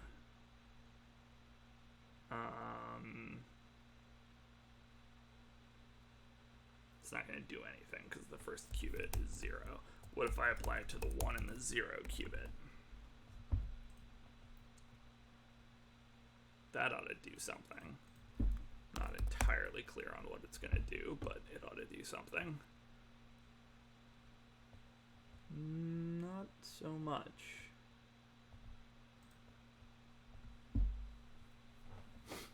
Am I surprised by this? No, because it's trying to rotate. It's trying to rotate 1, 0. Yeah, that's not really what I want. What do I want? I want like a global rotation of a quarter turn applied to the 0 qubit. Does that work? Global rotation, 1 qubit by a quarter turn. That should do something interesting, no? There we go. That did something a little more interesting. Okay, so first we Hadamard. That splits the probabilities, but doesn't rotate in the phase at all. So splits it to 0 in the 1 state, and then we apply a global rotation to that of a quarter turn, which is apparently this ugly yellow color, and then Hadamard the result across all of the other bits. Cool. This is pretty consistent with what I was trying to do, so that's exciting. Let's see what else we got.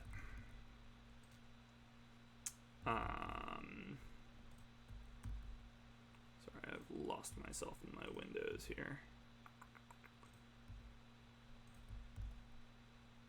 Where's my, okay, let's just add this, commit, and visualize each step as its own register.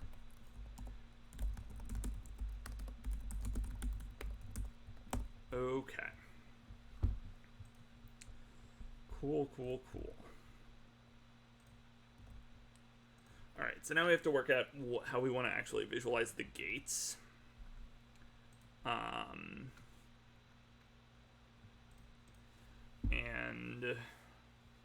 here it's kind of an interesting question. So one way to do it would be to take the matrix and just render the matrix, the transformation matrix. I don't think that's like super compelling.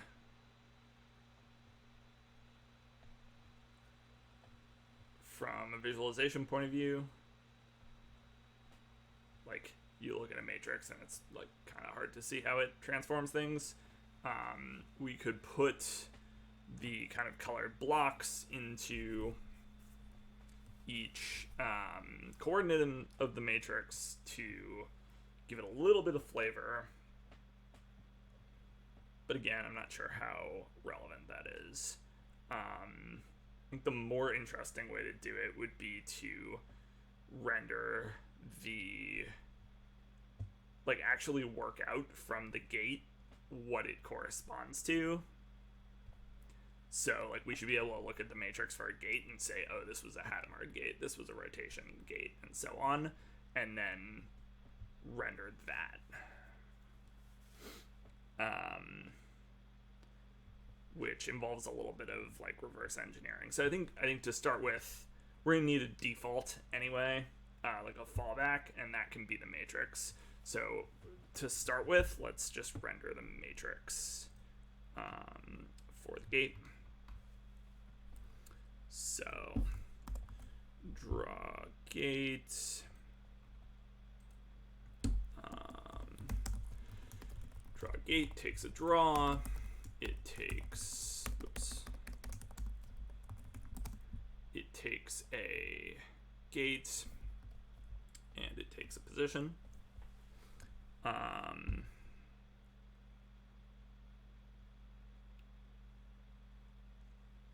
And let's format, sure, just for starters, let's just format the gate as text and display it and see what happens. What happens is our code doesn't compile because we are trying to copy a thing around that we're not allowed to copy around.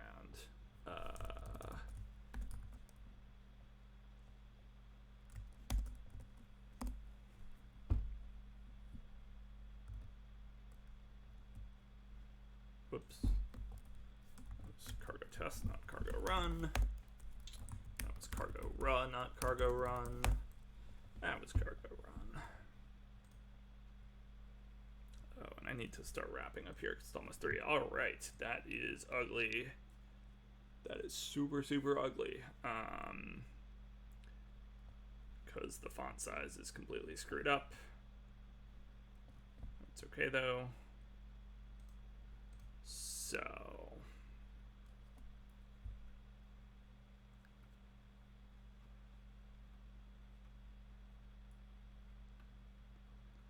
let's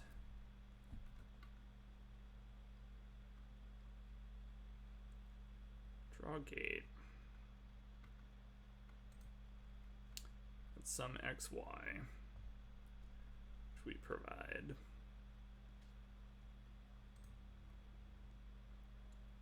But then rather than drawing text, let's actually draw coefficients in the right place.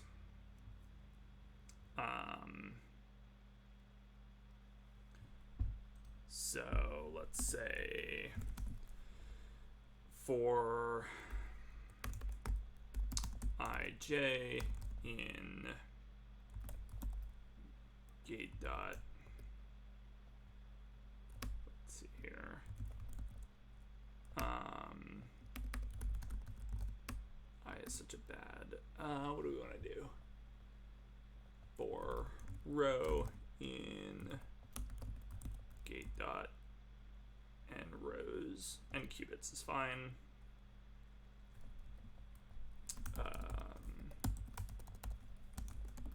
For column in gate dot and qubits is fine. Then let's get the coefficient and let's draw the coefficient at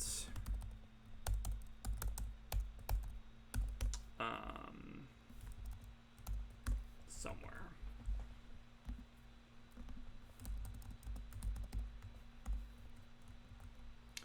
Where are we going to draw it?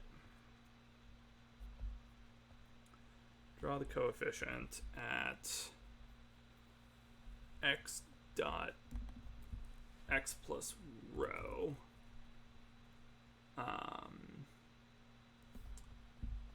y minus, oh no, x plus column, y minus row. That seems right, but I think we're going to have to offset it somewhat. And then basis delta y seems fine. And we need a way to get the coefficient. Oh, we have a way to get the coefficient. No, that's for the wrong thing.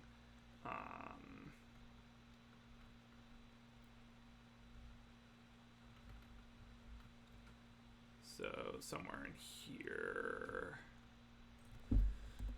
pub function get coefficient, self ij, and then we do self dot matrix dot get coefficient ij, and then in the matrix we do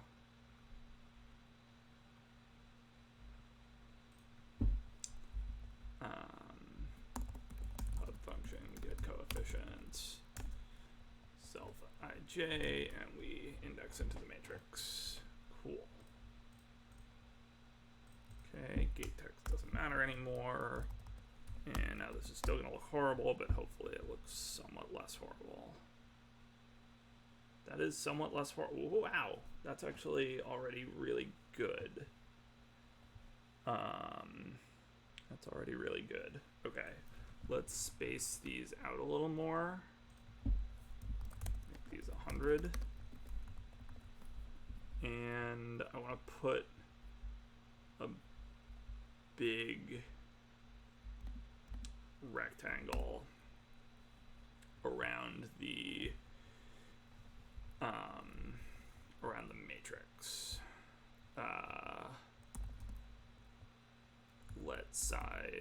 Let bounding size be what? It's going to be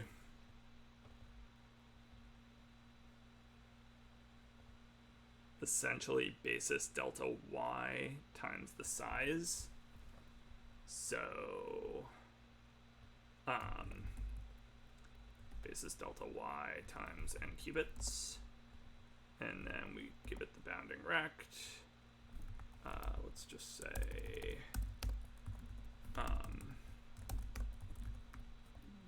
draw dot rect dot width height is bounding size,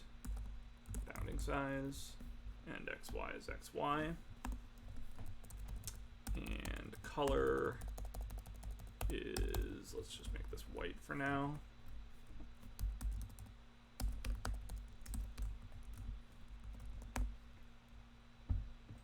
And we get yelled at because we have the wrong function name.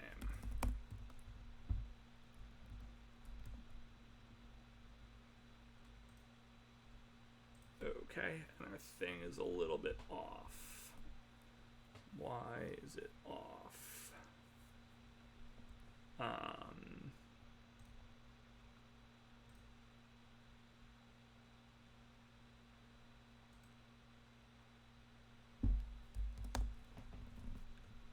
Let's see. So, drawing qubit. We're going column times the basis. And then when we draw the qubit,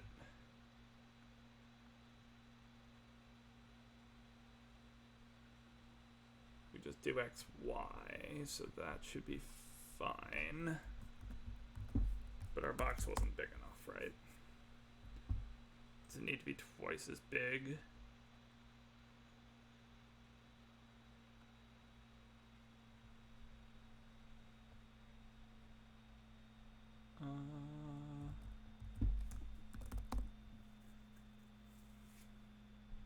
Kind of looks like it needs to be twice as big, but I don't know why it would.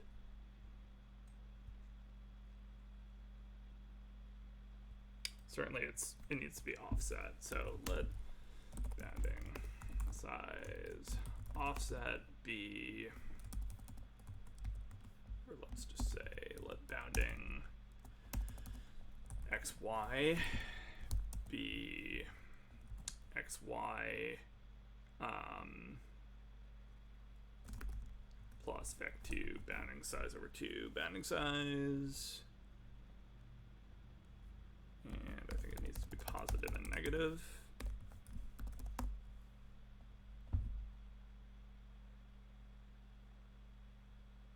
And that did nothing because I didn't actually add it to anything.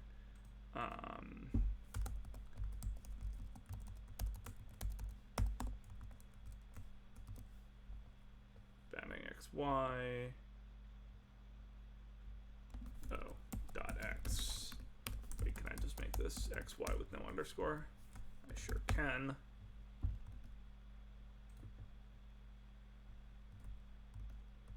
Oh, I missed a follow also.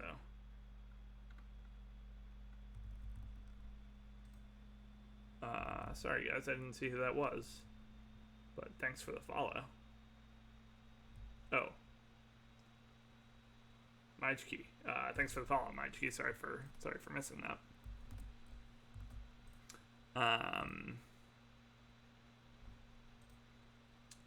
Okay.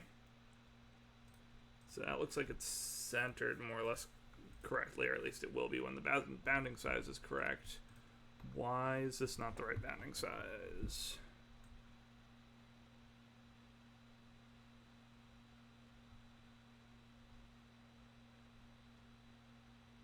Draw coefficient.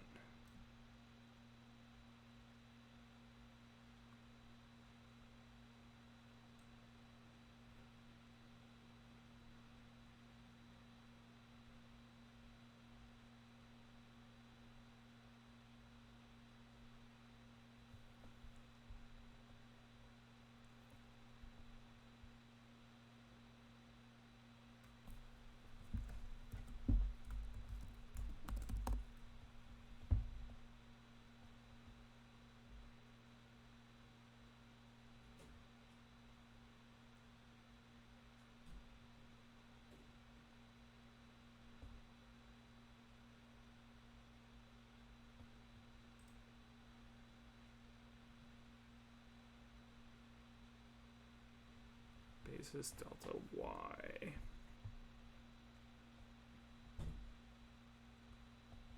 It's just the number of columns, which goes up to n qubits. Oh, but it also needs to be in the center. So does that add up to... That might just add up to one full bounding size.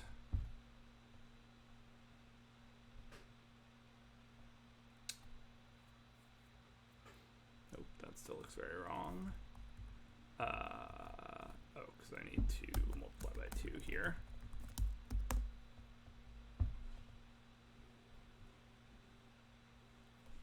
That looks a little more like it.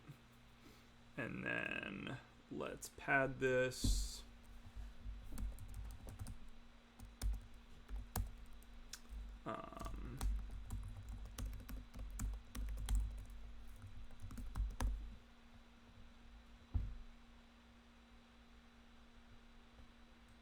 And let's pad it even more.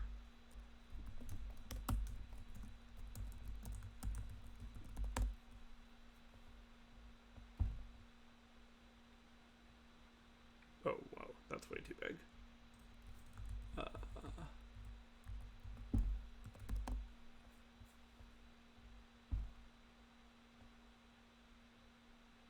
It's still way too big.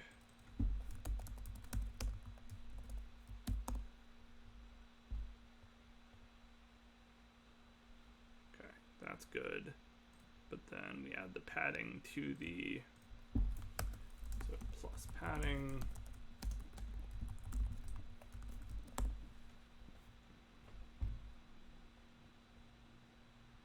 All right, so that's the perfect square. So I actually want that to be black, and then we're gonna do 2 times the padding here.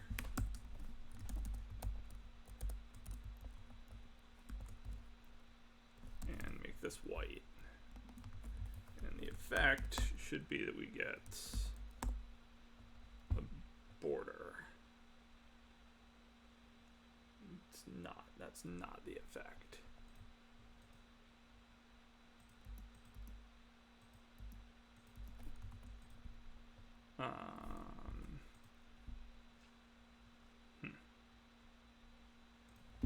Really? Okay, what if I make it a lot of padding?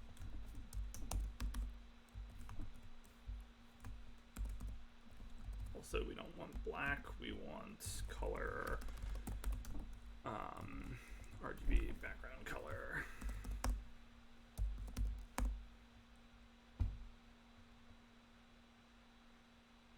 Okay, that's closer to what I want. 2 times padding really doesn't do the trick.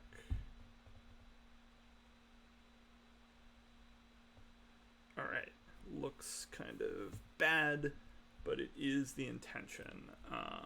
Let's go 1.5.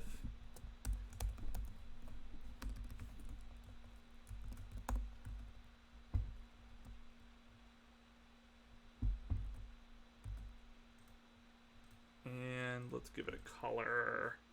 I don't know, what about gray for the moment?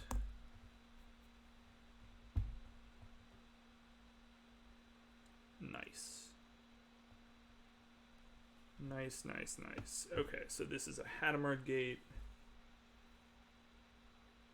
Positive, negative. Yep. And then this is a rotation gate. And then this is a...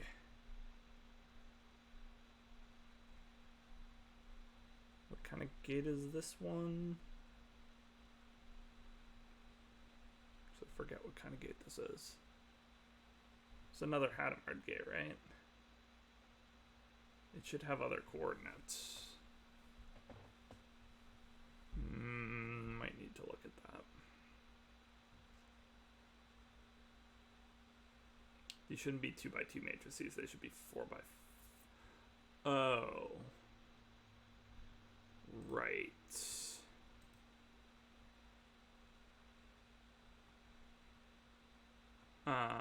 These should be 4x4 matrices. Why are they only 2x2? The circuit is a 2.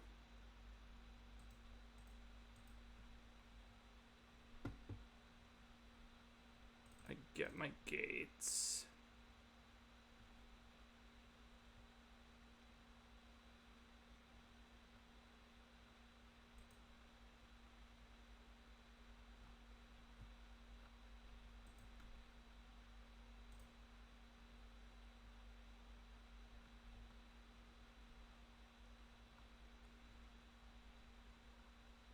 To draw my gate, I draw the rectangle, and then for each coefficient, I try to put it X or Y away. This isn't right. It should be, okay, that's the issue. Let n bases, I guess I can put it down here. Let n bases be 2u size to the power of gate.n qubits. And this is n bases. And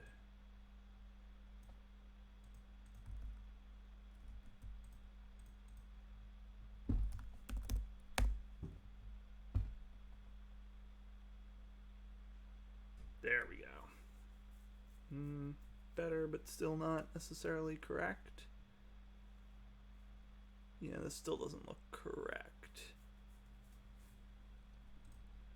Oh, because I only put it in one of the loops.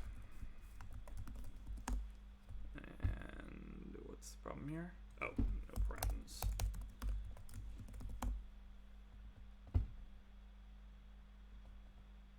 That's a little more like it. Okay. And that was the issue up here also. So it's not that it needs to be multiplied by 2, it's that it needs to be n bases big.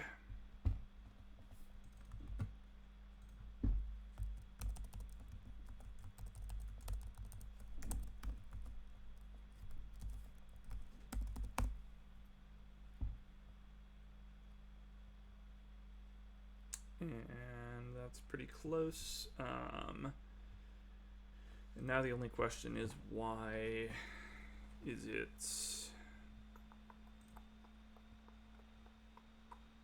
ending xy? Okay, we want to not give it any padding.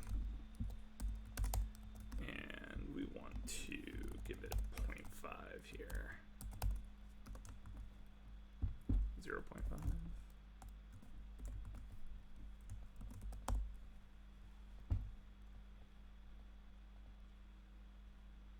So close. We just need to offset it slightly. We need this to be plus.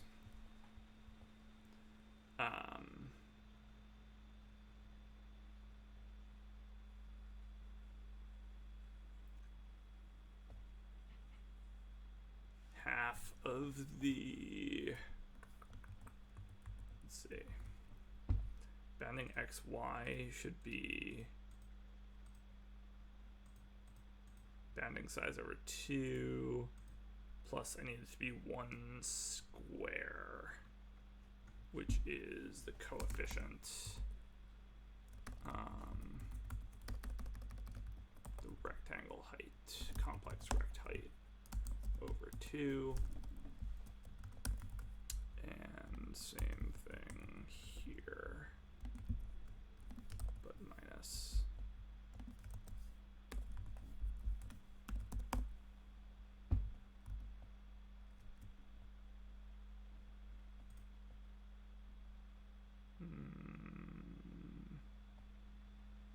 That looks backwards from what I was expecting.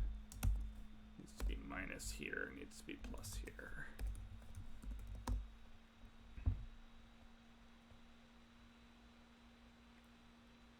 Okay.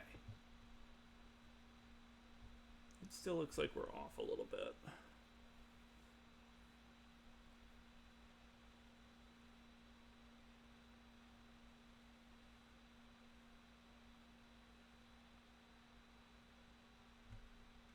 Awfully close though.